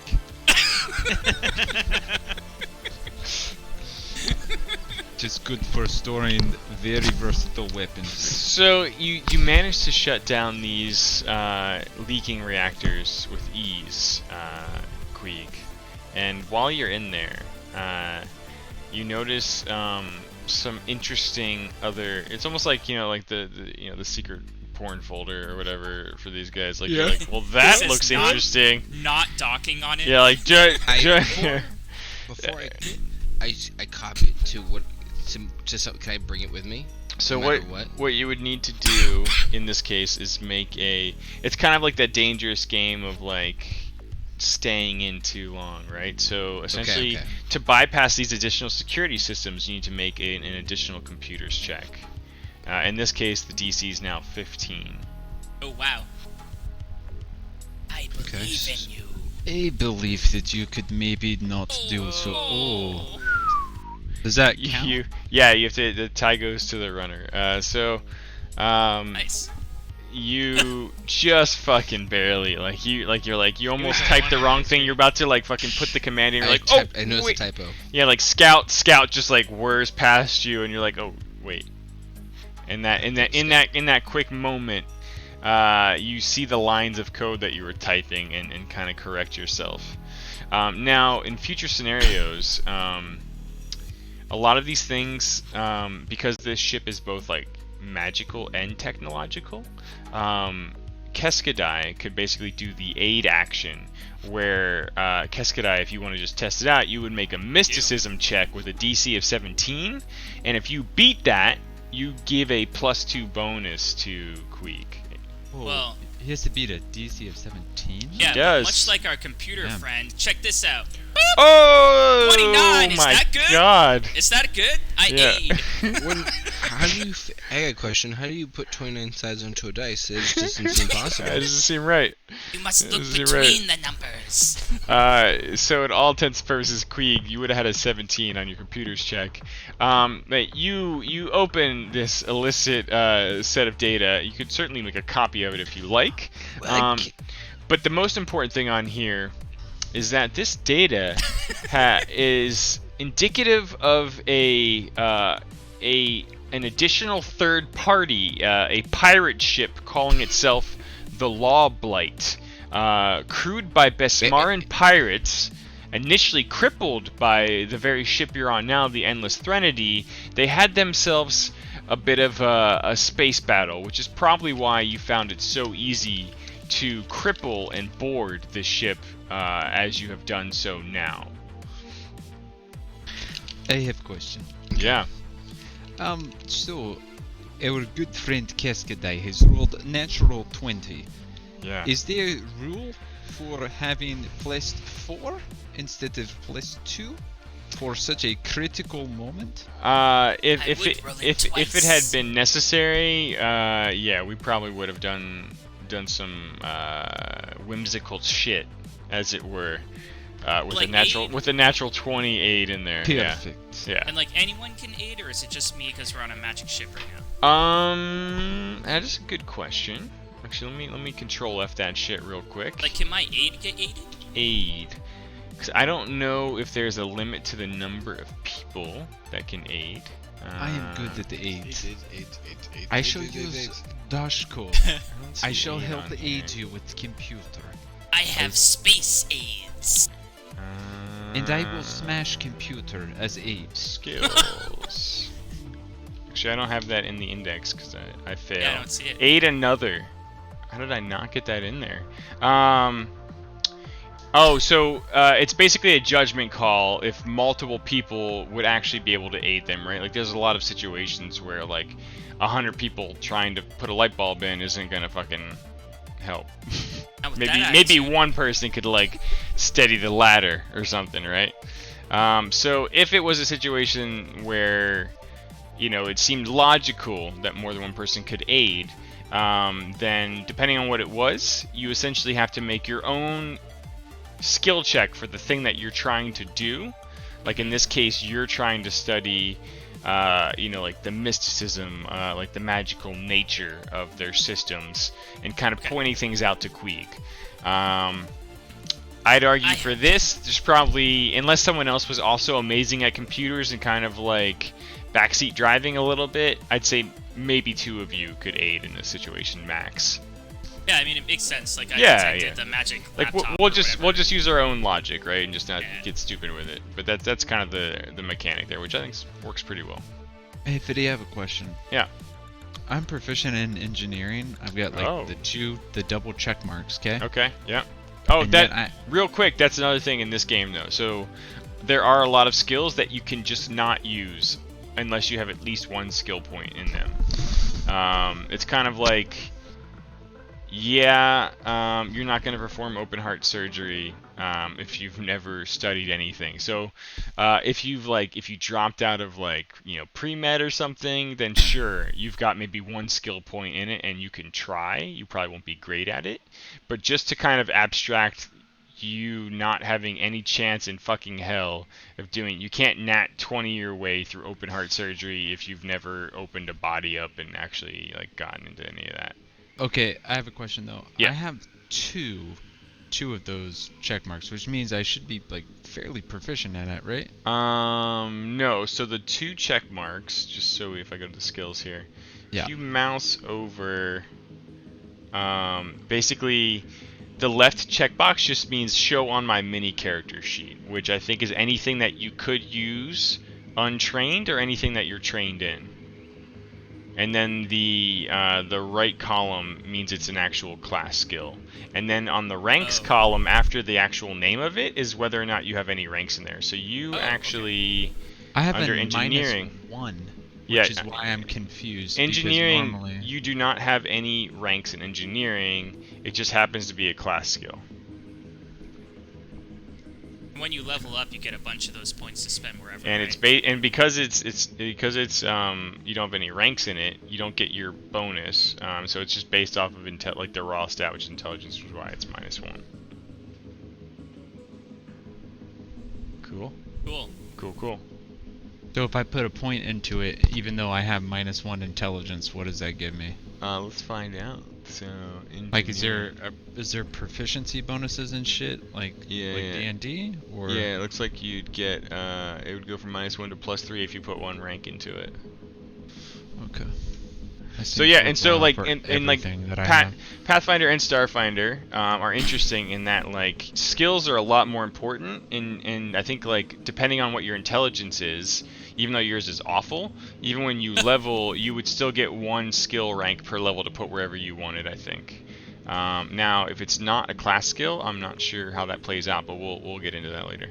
Wait, but why for like athletics I have a -1 under miscellaneous? Why the fuck do I have a -1?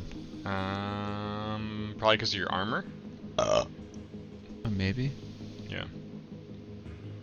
Fucking weird. Okay. I am awful at intimidating people. All right. Cool. So you have hacked the planet. You've take a look at uncovered the some room. data about, again, a third party, a bunch of Besmaran pirates in their own ship called the Law Blight, who apparently attacked the Endless Threnody and severely crippled them.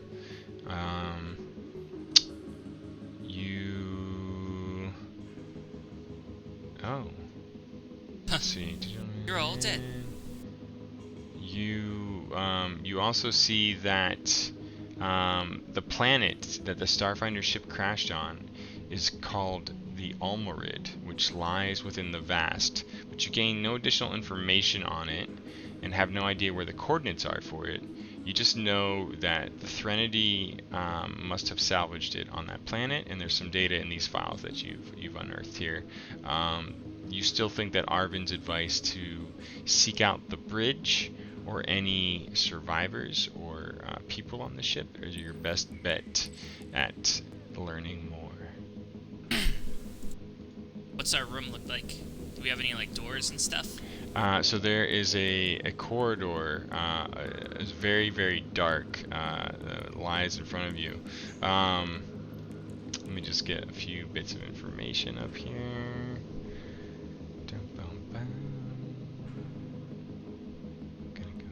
Perhaps we should go to the front of the ship. Perhaps Little Bug makes good point.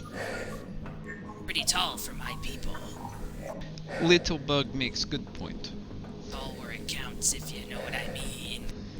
I do not understand. My mandibles are not the biggest part of my body. No, clearly it is your head. I have massive reproductive organs. Weren't we just talking about how average you are? I'm not particularly good with them. When it comes to Starship crew roles. Why don't all of you make a perception check? I was hoping you would make me do that. I have one little check and thing. I do not know.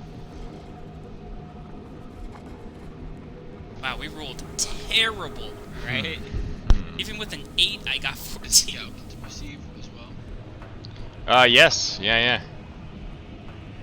Oh wait, I think I have an action that I can use or something. It's like reroll, expertise reroll, sense motive. Oh. Yeah, none of, I mean, it's basically, you have expertise in 2 skills. None of those are relevant for this, though. Oh, okay. Damn, the robot's the smartest. Scout kind of, like, turns and starts whirring ahead.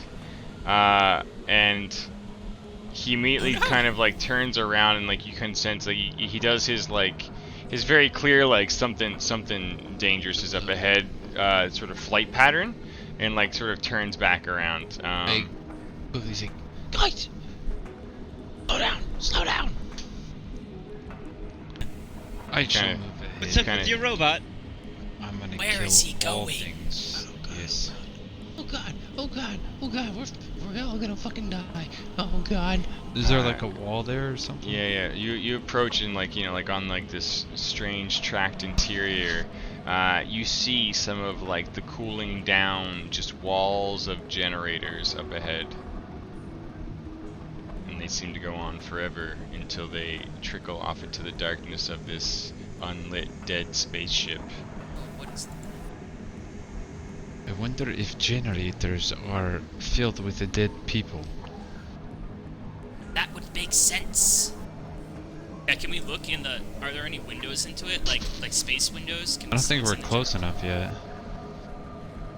No, yeah, you don't really see anything. Or if there's like a fluid getting pumped around somewhere. I mean, what are the horizontal bar things in front of us? Is that part of the floor? Yeah, or just is part of that- the floor. It's kind of like Not like barriers, right? No, it's more of like a lattice of enchanted bone and steel, which is why your sort of detect magic was going bonkers, Keskadai. And then like this metal grating on the floor, which is kind of bolted down into this weird structure, offers and provides a bit of stable footing. But the walls themselves have gaps kind of like large enough to fit a fist through and just kind of disappear into darkness and coils of wires. So this is open to space, the ship is? It's not like an enclosed ship. Yeah, I think it just doesn't have life support. I think it's just no life support on here. Like there's no natural atmosphere being generated inside the ship. Okay, I shall move forward. Fiddy, also, where can I see my action points again? You cannot see action points. There You are are bug. no action points. Basically, you have several actions you can do, and then for your spells, Yeah, you can that's basically you have 3 left, right? Actually, we should have 4. Oh no, you did detect magic. So Oh you've, no, you've resolve, not action points. oh, resolve. Yeah, that's the RP on your main tab. Oh, Hey, I RP. reloaded my ammo from the... Oh yeah, no problem.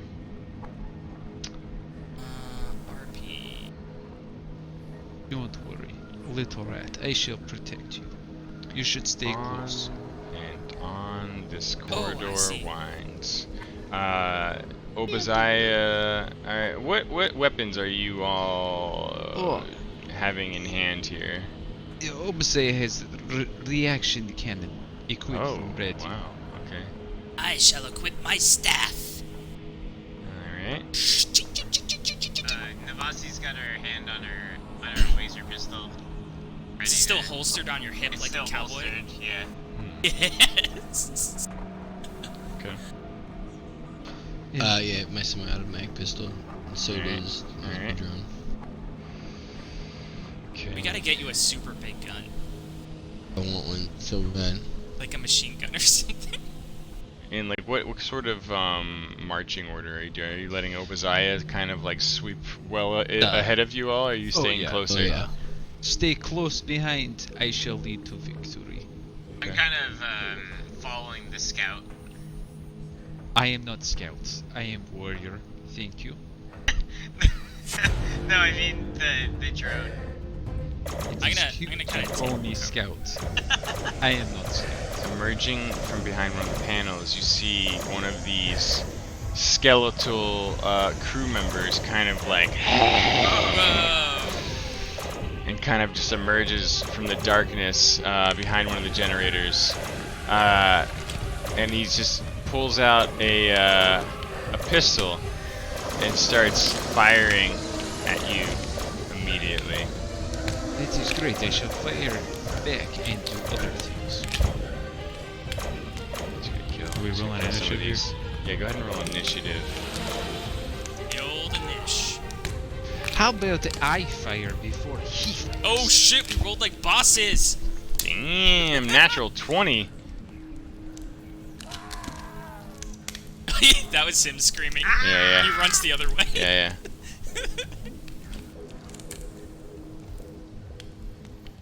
He has no vocal cords, but you can still hear him scream.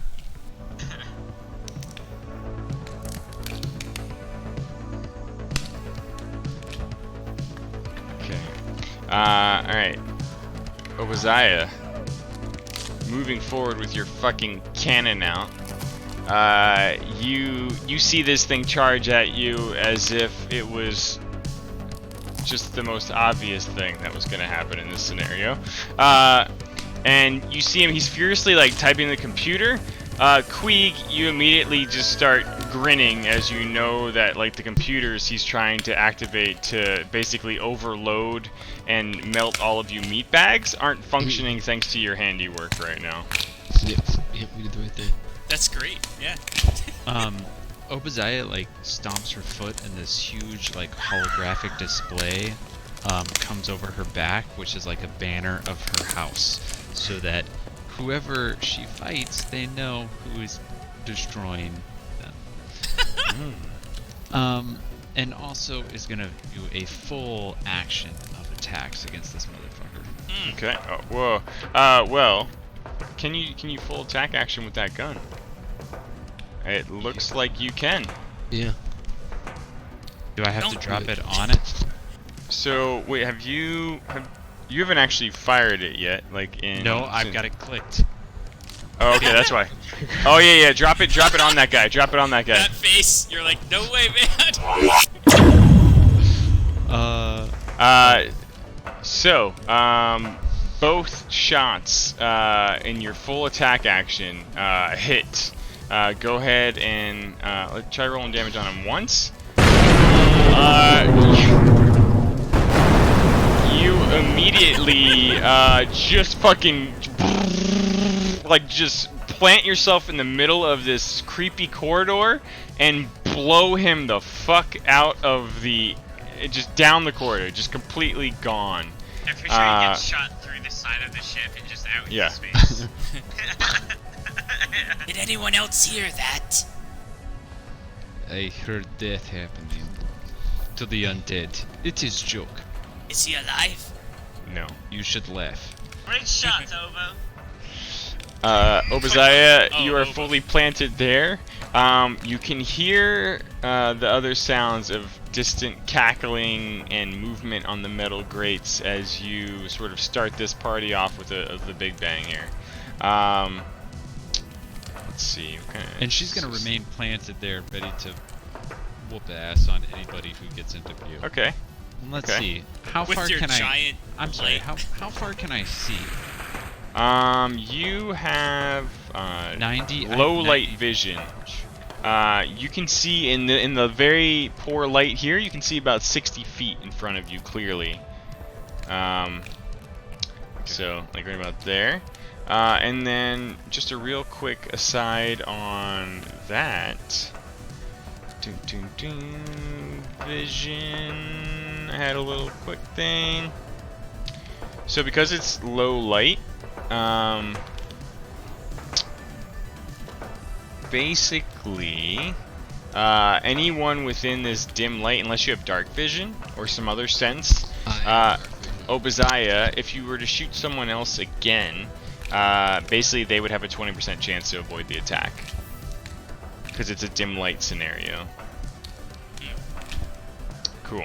Alright. Moving forward quickly, with no weapon other than the skeletal claws, another skeleton crew member emerges straight ahead of you. And moving in behind you to the west is another one from the western corridor. We're surrounded. Keskadai, what are you doing? I want to use blind sense right off the bat. I'm gonna try to detect anything within 30 feet of me. Okay. Blind sense. I mean, this is just a free thing. So that's just how you see. Let me just move 30 foot radius. It's not a super wide range, right? 30 feet here. You detect this skeleton moving in on you right as he approaches, and see him to the southwest. He doesn't catch you off guard, that's for sure. Okay, cool. I am going to run away. I'm gonna telepathically yell at everyone like, "Look out behind us!" And I'm gonna move up here. Okay. You've got 30 feet of movement normally, and you can still take an action, or you can do like a more movement than that if you want to. I am just going to examine these big blue tanks on the wall. Okay. So these reactors that line the wall clearly have something to do with the ship itself and its power source. You know from your mysticism expertise earlier that should you have not disabled these, they would have done an immense amount of continual cold damage to all of you as you traverse the ship. I telepathically broadcast this to the team. Perhaps we should avoid shooting blindly at these canisters. It's a pretty you feel pretty confident about that assessment. And I hold. Okay. You said you're holding? Yep. Okay. So, just like D&D, if you hold and then decide to act before this round's over, you will basically move into that action. Because logically, right, if you wait to shoot, as soon as you do shoot, you need that same time before you can go again to kind of recharge or whatever. If I do nothing, then I appear. If you do nothing, then you would just go back to where you were, yeah. Okay, I do that. Okay, Navasi. Alright.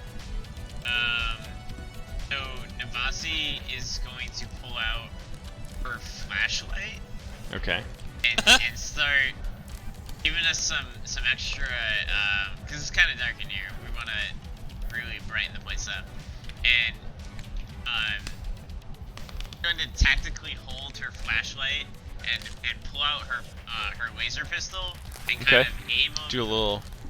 Yeah, a little PQC.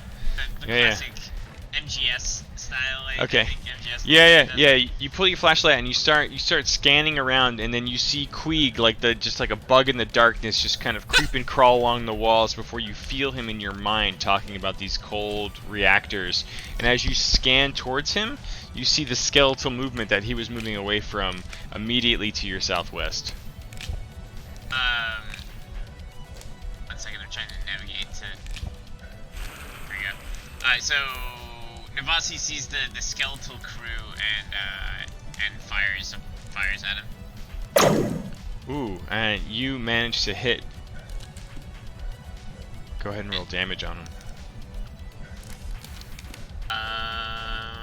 So it's This just the like the one, 1d whatever. You see your blast just like kind of just skip across his little bony body, kind of cutting the cloth, but not doing much damage. Definitely not as much as you had hoped This for. when I could do either the reroll, or can I use that into like a bluff situation? Or... So on future attacks, essentially anyone can do this, but you can do it quite well. You can do a bluff on him to basically give yourself a better chance at hitting him, which you didn't have trouble doing in this case. Okay. You do have the improved feint feat, which lets you use your move action to do the bluff. So, little things that strategy that we can get into later. There's a lot of depth there. And then what else did you have? Go get him. Oh, so you can basically give all your allies a +1 morale bonus to the attack rolls against a single chosen enemy. So basically, again, you can use your move action, pick an enemy that's within 60 feet of you, and until the start of your next turn, you and every ally within that 60 feet get a +1 to hit that enemy.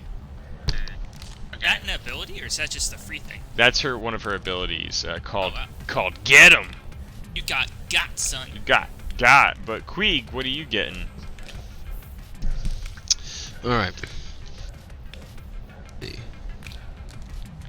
You I- have dark vision, 60 feet. Yeah, I can see pretty much. And you can definitely see this motherfucker, and you saw Obazaya just light up the goddamn corridor where, like, while it was like laser cannoning down the hallway there, you saw the silhouette of another distant skeleton to the north. And Navasi's flashing her flashlight on the skeleton, right? Oh yeah, Yeah. and Queeg with shooting with first. a rat in the darkness can see that bitch. Yeah. I'm going to fire at the skeleton crew Okay. with my pistol as I'm running up. I'm an engineer. I'm not really into this stuff. I'm running right past it. Bye. And then I don't think it's I'm gonna fire with this. I forgot how this works. So you just you can only do the single attack, so you just drag that +2 next to the range symbol there onto skeleton crew guy. Yeah. So I will. Let's see what my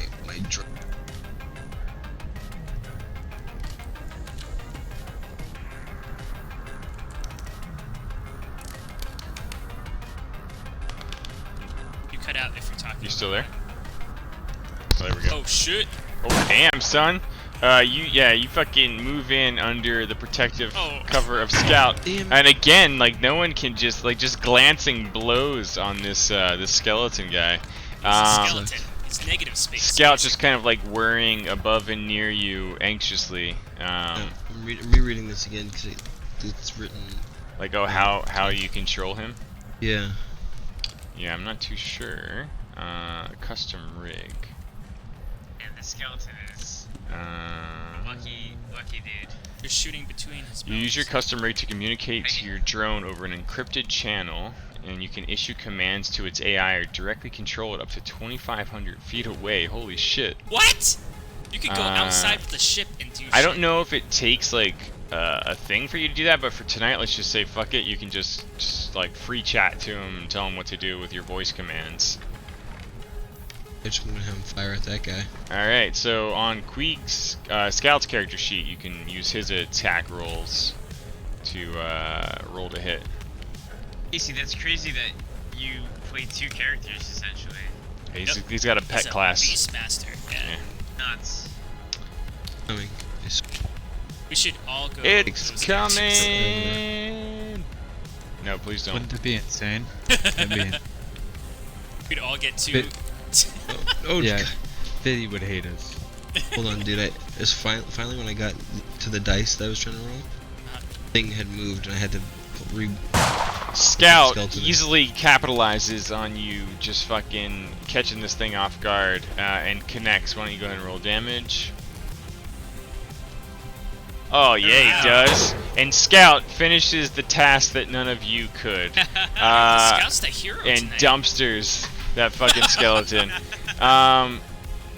Distant, very, very distant echoes of something can be heard, clicking and clacking away deeper into the ship beyond the bridge, or the cargo bay and the corridor that you're in. You're not sure exactly what, but you're clearly not alone with these creatures.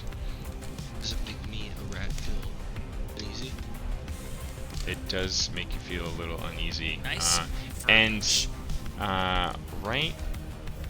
Oh, actually, never mind. Oh no. Yeah, no. Now, what's your blind sense range? 30 feet. I like this. Yeah, you sense nothing other than the skeleton dropping to the south. And Obadiah, you.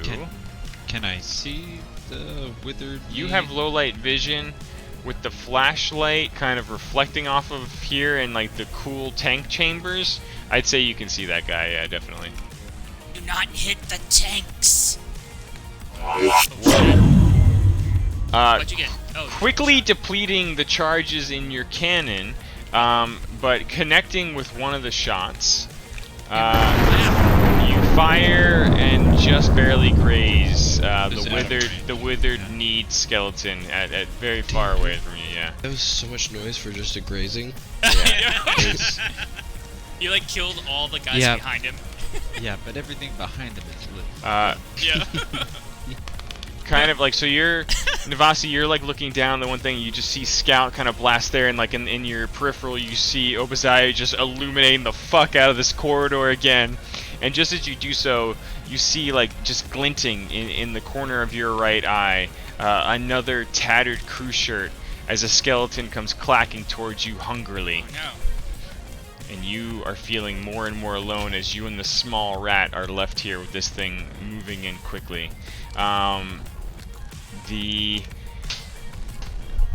Just nailed by the one thing and kind of disappearing back into the darkness. You lose sight of the form for a moment, Obadiah, but it's just a moment as it comes charging towards you and engages you in melee.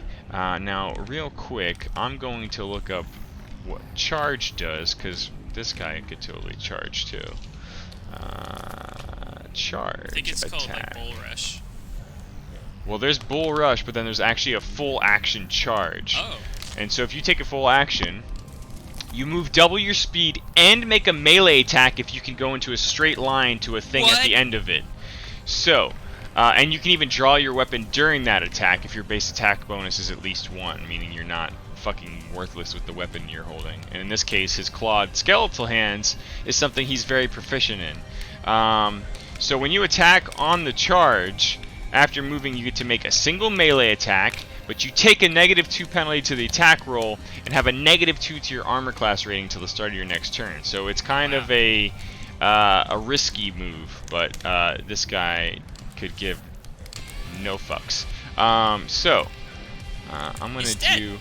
So for modifiers, real quick in this game, because it doesn't have the same advantage disadvantage stuff.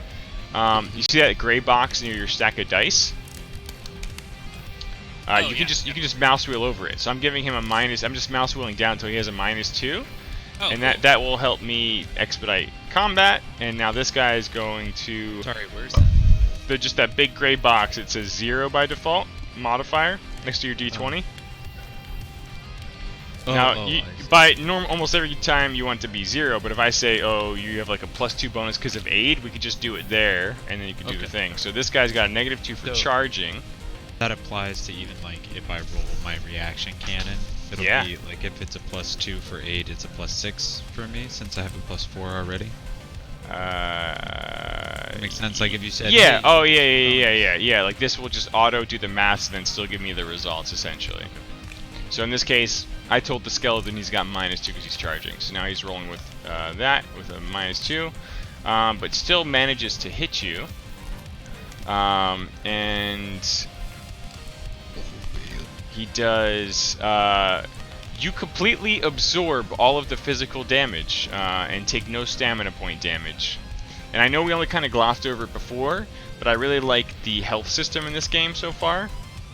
Basically, your hit points are this sacred thing, and bubbled upon that is like a permanent sort of temporary set of hit points called stamina. And you could think about it like you just get exhausted after going through a slog, but you basically, they have to punch through all of your stamina before they actually do any true damage to you. Like Halo. Yeah. That's yeah. how I thought about it. Yeah. And for example, like our healer could they also heal They stamina? can't heal. Some abilities heal stamina, but like I was looking at it before, like when you guys had those serums, which are basically health potions, they only heal hit points. They do not heal stamina. But you can burn a resolve point if you get 10 minutes of downtime and kind of recharge, which again I also like, because you would have to, if you want your stamina back in most cases, you would have to be able to be out of the shit for at least like 10-15 minutes to kind of like catch your breath before going back into it. So other than special abilities, you can only get stamina back by doing like a really short break or like a proper long rest. So that's health. So this guy charges forward, claws you. You just fucking take it. You just fucking take it, Obadiah. Your big vast ass couldn't give a fuck. Keskadai. I see the skeletal crew member. You sure do. I will help you. I will come to your aid. And then I swing at him with my staff. Okay. Let's go to... Alright, you move in. I move in. I use my battle staff on this guy. Alright. Oh, you swing and you miss. I can't do anything else. Oh, I telepathically, I talk to Queeg when he comes back. You can, yeah. Perhaps you could disable or expunge all of this magical fluid for us. Oh, I don't think he's back in the chat yet. I know he's not back yet. Yeah. I'll communicate that when he's back. Okay. Alright. Alright, Navasi. User joined your channel. So Navasi hears the skeleton crew. Yeah. He's coming up on your ass right now. And pulls the pin on a smoke grenade. Oh. And prepares to release it. 1 second. At this guy. While she's doing this, she's doing a like a Blade Runner cartwheel backwards, and like throws it as she's cartwheeling out of the way. Okay. So smoke grenades deal no damage, but they release a cloud of dense smoke that begins to waft and form where you threw it there pretty accurately enough. So why don't we say, what's the radius on that? Oh no. Each character in Halo Smoke. Well, there's only one guy. Wait a minute, let's just say it kind of starts to form over there. So he has to, in this case, the skeleton crew guy has to make a fortitude saving throw. Rolls a natural 20. He's fortified as fuck. Well, he's got no lungs, right? He can't even breathe it in. No, that's true, no. Yeah, because they have to inhale the smoke.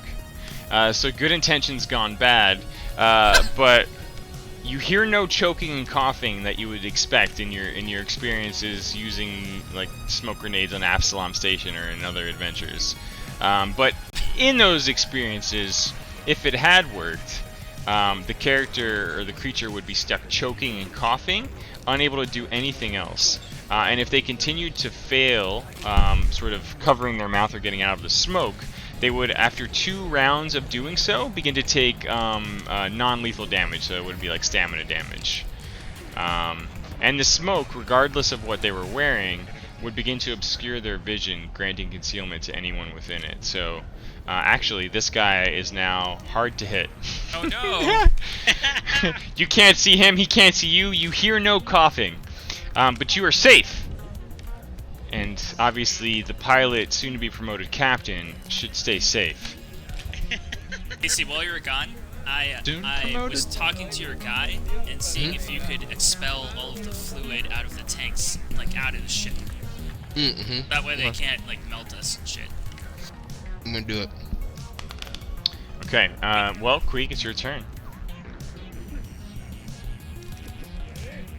The human's just thrown a smoke grenade right behind you where a skeleton was charging towards you all. You now have no idea where it is. Despite your dark vision, it does not allow you to see through the thick fog smoke that's So- formed there. Up to the left, is that a computer system? Yeah, so up here? Yep. Over on this guy? Yeah, so there's like a small computer terminal where the first skeleton you came upon was like furiously trying to activate something. Okay. Well, while everybody else is in combat, Queeg himself is going to run. Oh god, that's so far. What is that, like 70 feet or something? Yeah, 65. You can do 30 at a time. You don't know where that skeleton is now. Oh, 30 feet? Yep. You can do a double move, but then I don't think you can do anything else other than a swift action. Yeah. Should be dropping prone under the computer. Yeah, yeah. Do you want to hold Then- here and do something else, or Now, if keep I moving? fire, can I fire with my drone without moving? For tonight, let's say yes, but you can Okay. also fire. I mean, you've only done a move action as Queeg. Yep. You still technically have a standard action and a swift action. Actually, And you're Make this a little technically more flanking. interesting. You're technically flanking this guy now. okay. Yeah. What kind of weapon does the withered knee have? Terrible knee. His claws. Okay. His Yep. skeletal claws. Then, without getting too close, I get and try and shoot him right in the. Okay, so right in the back. before you attack roll, why don't you try doing that +2 modifier thing? If you just mouse wheel over that, Because they're flanking. because you're flanking him. Nice. I don't see this, Obadiah so- and Keskadai have him locked down and facing Oh, away I from see. you. So that I'm using these Got for facing it. directions, so you can see if you'd be flanking him. And he is No, facing that I way. have an adjusted +2. I'm gonna put it onto this guy. Tell me if the +2 comes through. Yeah, it should have, right? So you normally would have had. Not good. Oh, that was Scout. Oh, that's a Scout. Yeah.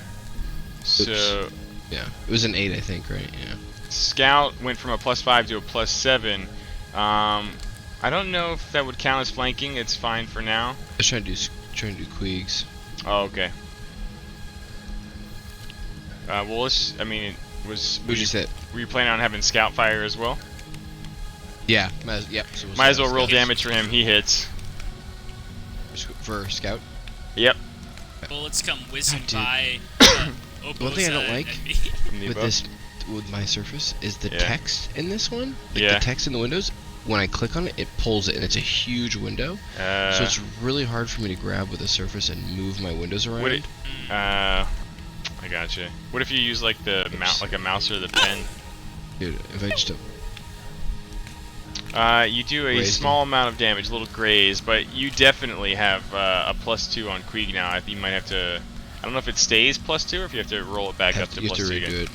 I think it's just like a one and done Here we situation, go. which makes sense. You fire and also hit. Go ahead and drop damage on him if you can. Yep. Damn, nice. Yeah, we actually did some damage. He looks heavily damaged as you and Scout kind of pincer attack on this fucking guy. His head falls off. You hear more distant movement as another charging skeleton comes running towards you, Oh my god. leaving you feeling not so safe. I don't feel so safe.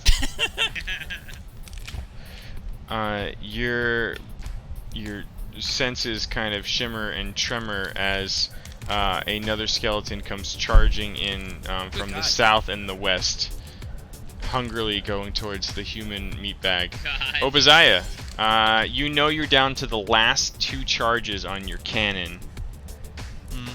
What are you doing? Well, And you are in melee range now, Yeah. which means he would get an attack of opportunity against you with that kind of weapon.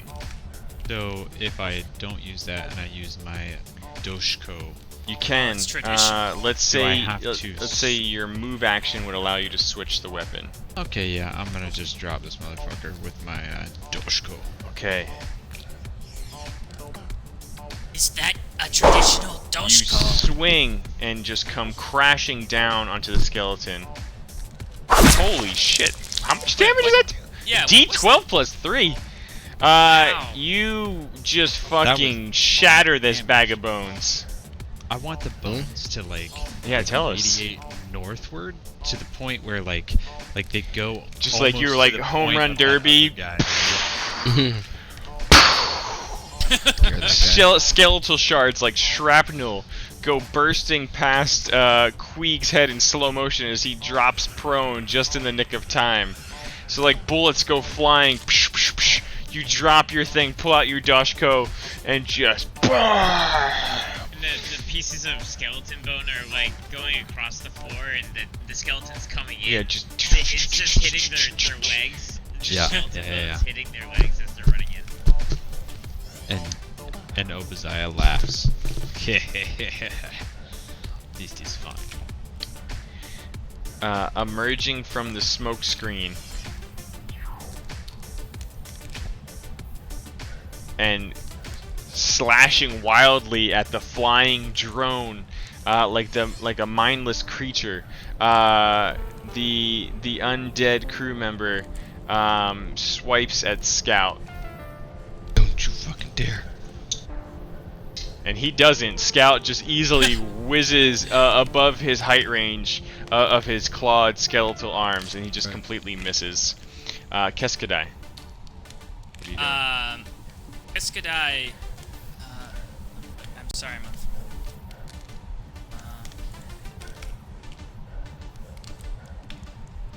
I don't know what the range on healing channel is. Let's see. I suppose I should have looked that up. Wait, what? Is like one of your abilities? Yeah.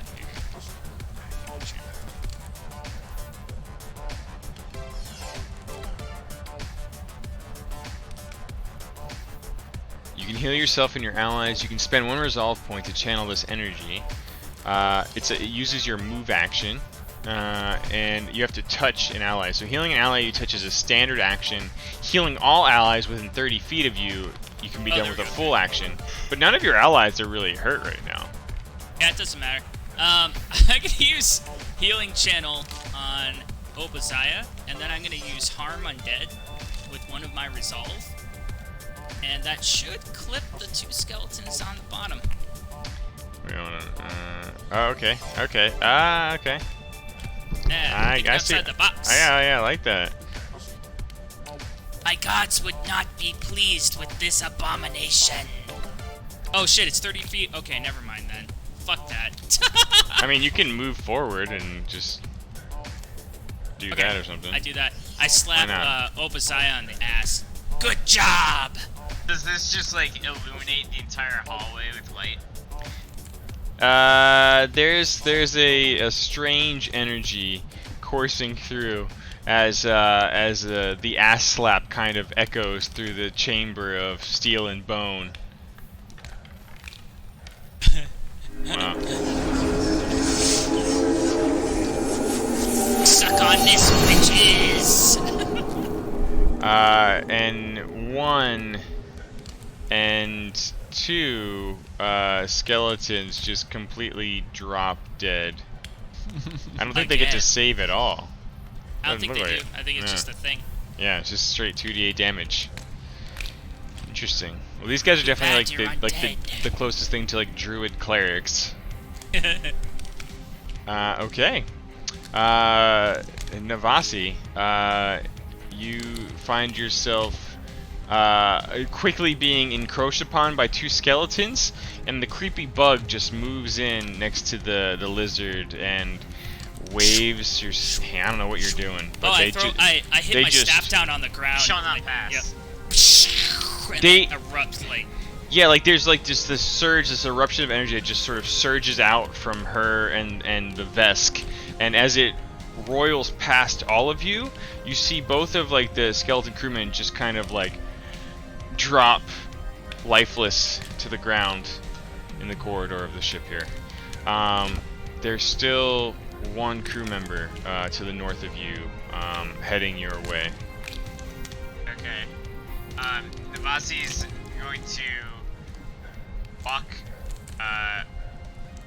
past Obadiah and Keskadai Okay. and take out her sweet laser pistol. Okay. So why don't we look at your laser pistol real quick while we're learning things. So that's got a range of 80 feet. So if you move comfortably close to your allies, you are still quite within range of your accuracy. So Okay. please continue. Gonna take out that pistol and take aim. Okay. It's 1 second. I gotta So figure out. your battery's still fucking rock solid. Only 2 out of 20 charges used. But you fire and it just goes sailing off into the distance, kind of revealing, for a moment there, even more corridor that just seems to stretch onwards and onwards. But you do see what appears to be like another sort of terminal station off in that distance. Can I do anything else there? Or That's it for you. So, like, unlike D&D, I don't think you can break up like your move and attack actions unless there's some feats to do it. So you basically moved, and then as soon as you finish moving and decide to shoot, that's it. Now we might end up house ruling that later if it feels clunky, but for now we're going just vanilla Sounds good. rules. Queeg and Scout. Oh yeah. We're ready. There's that one skeleton that's ahead of me a little bit to the north. Mm-hmm. Queeg is going to. Oh, you Is mean the the rest of one the way with here? wavy peach whiskers coming out of his skull? Yeah. This one. And I'm gonna put myself up against a corner Okay. and start barricading myself. Oh, okay.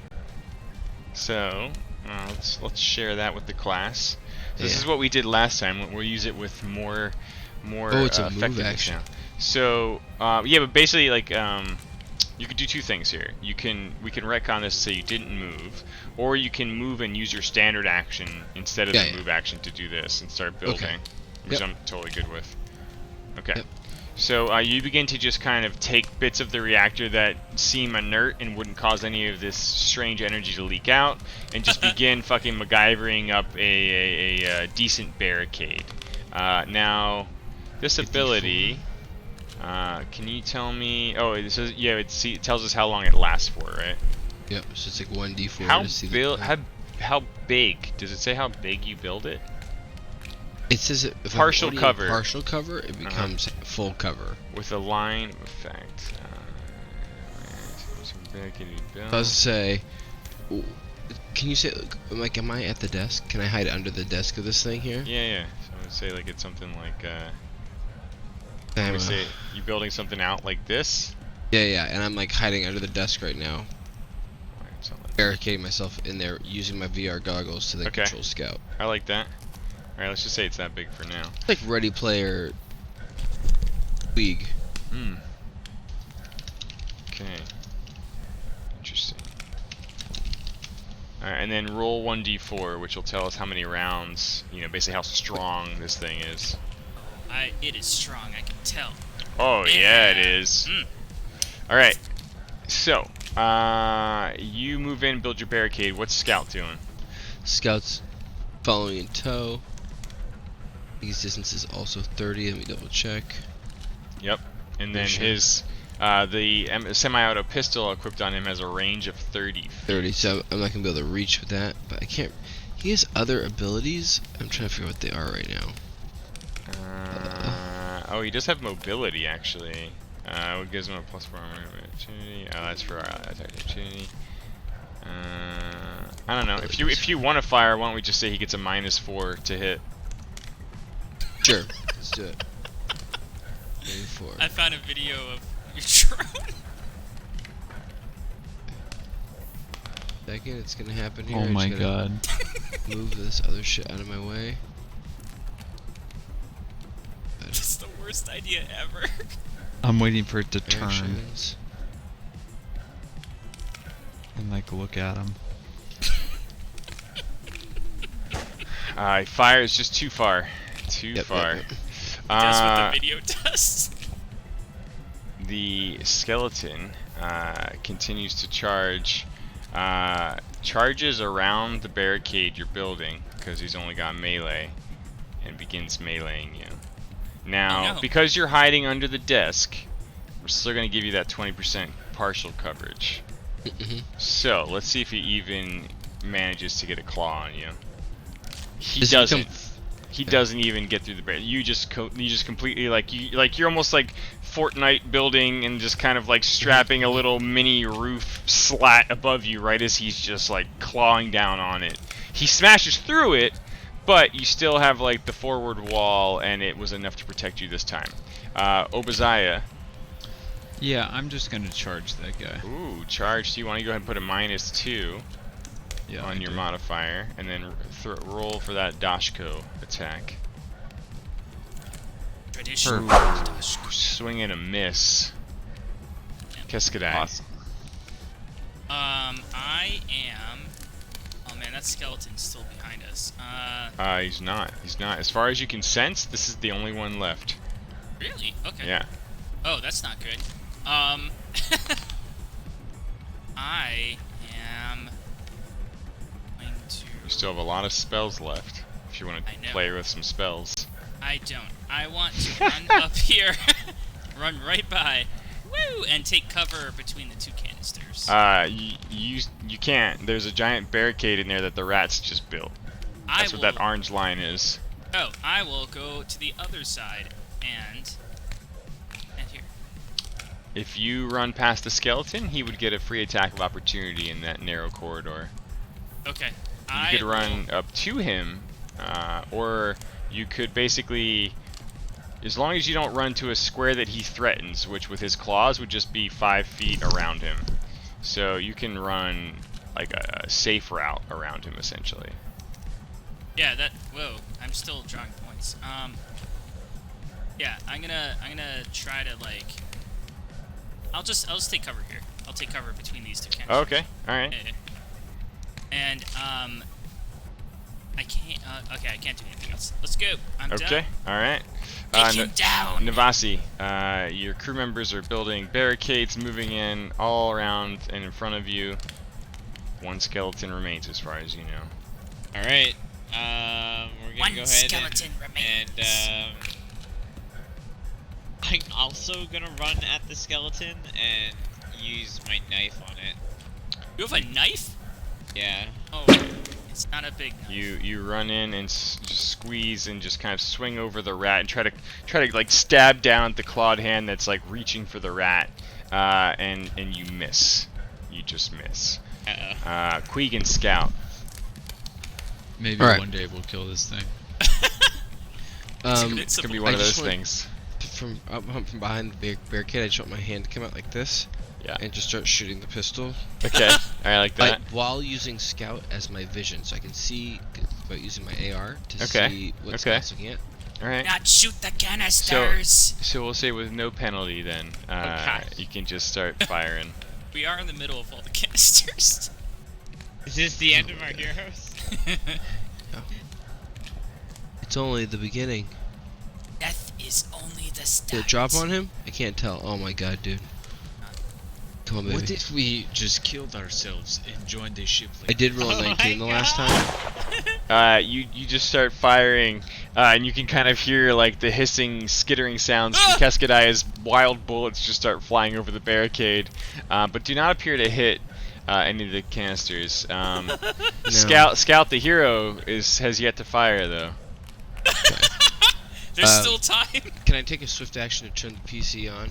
Turn this computer on? I'm afraid not. Not. Well, actually, if you use your move action and your swift action, Yeah. then fuck it. Yeah, why not? That's quick. Turn that with my That other was, hand. turn that frown upside down. I found the Yeah. the grooves on the keys that I Alright. wanted to hit. Make a computer check. I love that that's a thing. Computer check. And what is your intention with this computer? To help see if I can do something about the leaks. Okay. Okay. See if I can Yeah. turn it off at the valve. Okay. Okay. I like that. I like the Oh my God. details. Did it turn? I can't tell if it's rolling. It takes forever. You after nearly blind firing into what could have been a very dangerous set of cascading cold fusion leakages. Yeah, I probably should be careful. Words. You managed to completely shut down all of the tanks that are in this corridor. Nice. And Keskadai, you can kind of see like the lights of power, especially in the ones you're nestled between, just kind of wink out, and you breathe a sigh of relief. But it sounds hideous. The skeleton claws back at the human who just slashed at it, and just completely misses. This battle will just never end. Obadiah, for fuck's sake! Can I just put it in the murder hole, please? Fucking Yeah, everyone just starts firing and battering and bashing Skeleton this thing. Doesn't matter. Fired, I just Yeah. murdered the fucker. Yeah. You just start bashing it into, and you know, the Yosoki is just kind of like crying as you just start hammering and smashing it through his beautifully constructed barricade. And I don't stop. I just keep going. I just smash Got the everything. computer Just lust. keep smashing. Yeah, unfortunately the computers have shut down the potential of any residual damage as you smash into one of these containment tanks. I'm just gonna give them 100 names until I've run out of adjectives. Alright. As far as you can tell, you're out of initiative and you are alone in this cold, dark corridor, save for some of the sparking lights of the things you've just smashed and the flashlight from Navasi. The corridor winds onwards to the north, and clearly there are some sort of connected chambers to the east and west where these other skeletons have come from. Queeg, I have a question for you. What are you gonna do? Do you know anything about explosives? This is a very narrow corridor, and if we rigged it... Kidding me? I grew up with explosives. My mama gave me a stick of dynamite as a pacifier. Perhaps we could rig this corridor with explosives and blow it up should we need to. I'm so into that idea. As an engineer and a man who loves big boomy booms, oh my god, he wants in on this. We could sever the ship in two. Alright. Well, you can tell that like the computer networks that you've accessed out here are limited to some of the systems in this part of the ship. But because you found that secret, sort of set of files earlier, and the information you've gained as you're just making the systems on this ship your bitch right now, you could easily rig something to kind of do a bit of boomy boom, but you know that you must first access the bridge and its main computer terminal if you want to find the true location of the crash site on this desert planet that you saw some hint of. This was intended to be an escape plan. Yes. We should probably move forward, but Little Rat, if you can plant explosives for goodbye present for undead little boys, then that would be fun. Yeah, it's like that old story, Grancel and Heddle. Wait, Ah, how yes. long would it take you to rig up something like that? Can I reload my gun? I'm checking to see. Yeah. For this adventure, we're not like that's. I want to just get used to the idea of reloading. We're not gonna worry about like how many bullets you actually have and extra clips and rounds and stuff. But you can reload now that you're out of You combat. mean not yet? Not yet. Not yet. Okay. Yeah. Just Eventually. for this. Yeah. Yeah. All of you can reload your things, including we'll just say even your grenades for now. I reload my staff. Oh shit, really? Yeah. Why not? It uses grenades. I want you to use things and try them. That's the point of this. Okay, I'm gonna use everything now. Yeah, like your spells. I'm gonna unarmed strike my shock grenade. Well, I used to spell. I used to spell in a very cool way. Yeah, you did. All right. Oh, how to So use mine, really? you don't have any spells, Navasi. Right. Oh, your abilities. Well, to get them, like, yeah, we can talk more about that. But that's what I'm saying. That was the buff. You can use a move action to basically feint on a tougher opponent, which these guys weren't that tough to hit. And then if you are doing things, this class in particular lets you choose a couple skills to be an expert in. So basically, I think expertise reroll means that for the 2 skills that this pre-built character has chosen, which is bluff and sense motive, if you roll and you don't like it, you can roll more additional dice and add them to your total.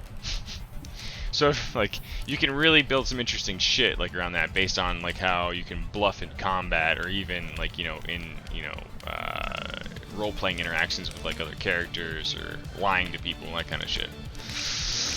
But long story short, How these bombs going? Queeg has made this vessel his bitch.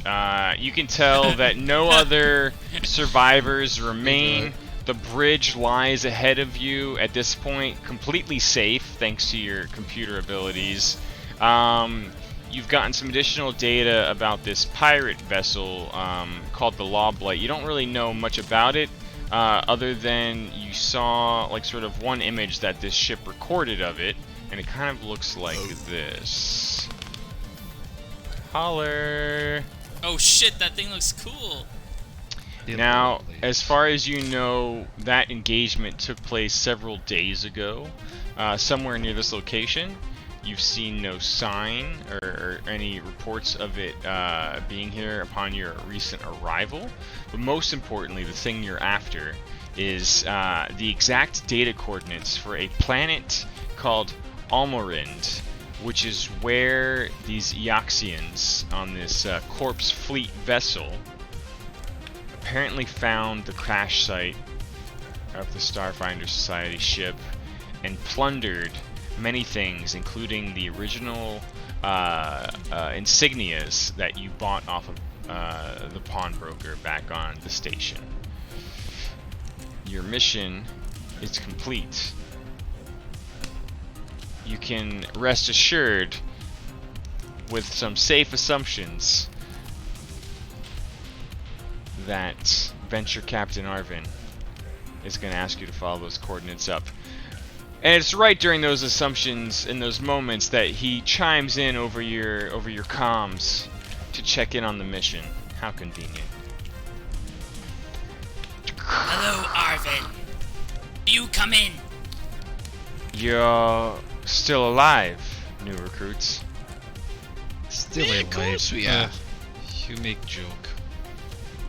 How goes your efforts to We have found recover? the coordinates for the planet. You I have. wouldn't really call it an effort.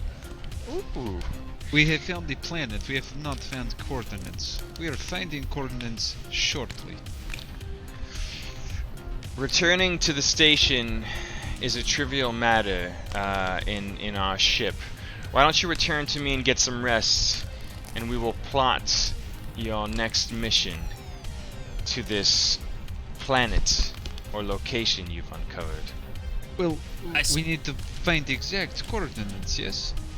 Yeah, I telepathically talk to the group.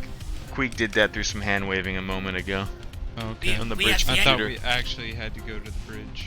We have yet to find the undead sorry. squirrel. We're keeping this on the light side. This is Alright. light mode. We found the undead squirrel. Okay, Found the we shall undead squirrel. return. All Can we right. commandeer the ship? Can we pilot it? I mean this ship. I mean you're gonna run out of oxygen soon for one. Can we tow it? No. Damn it. No. Let's Sorry, blow it up as the we lore seeker's sail away. nowhere near capable of that, and this ship's much larger. Let's make an example of it. You could not bring it through the drift, I'm afraid. Blow it up. As you're rigging it to blow up. Well, I mean, that's totally out of my character, but it would be cool if we kind of piloted out through space and this thing Oh. blew up behind us, and it looked cool. From our previous conversation, Queeg You've is already totally- rigged it. Yeah, he's ready. I feel like, Gustakai, what's his name? Escadai, yeah. Gustakai, yeah. I feel like, you're like, yeah, fire, yeah! And I'm like, yes! I'm right there with you, dude, I got fire. Let's make a dramatic exit. Okay. Devante So goes to the piloting seat and Prepares the Ooh. kickoff. Yeah. All right. So how exactly are you triggering this? Is it like a remote detonation? I was thinking of detonation so we could be cool dudes who fly away from explosions. Yeah. All right. As you reboard the Lore Seeker and kind of disembark from being sort of docked onto them here, you boop. I hold my baby glass up to the window, and I shield his eyes. Yeah! You see the ship start to list and turn and kind of just veer off as the cascading explosions set off in the bone and steel vessel that is now truly set adrift into space wreckage. You're once more back on the ship, and Arvin kind of chimes in again. It says, "You've all proven yourselves to be more than capable, and I am impressed. So in order to celebrate, I've asked the quartermaster to include a few delicacies on the ship, which I will unlock." And you kind of hear like a ch-ch-ch. Human And flesh. coming from the common room on the ship of the Lore Seeker, you can see like there were these cabinets had this like red lock light on them.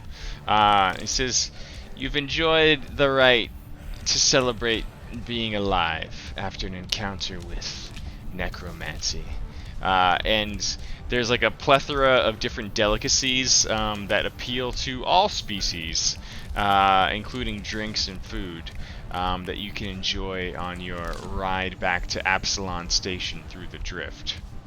There's human shit here. I love human shit.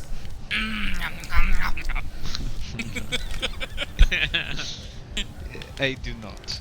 There's little bits of corn in it. He leaves you with that, and says that the Starfinders will be preparing, running some analyses on the coordinates you recovered for this planet that they've called Almerid. Should we pause there?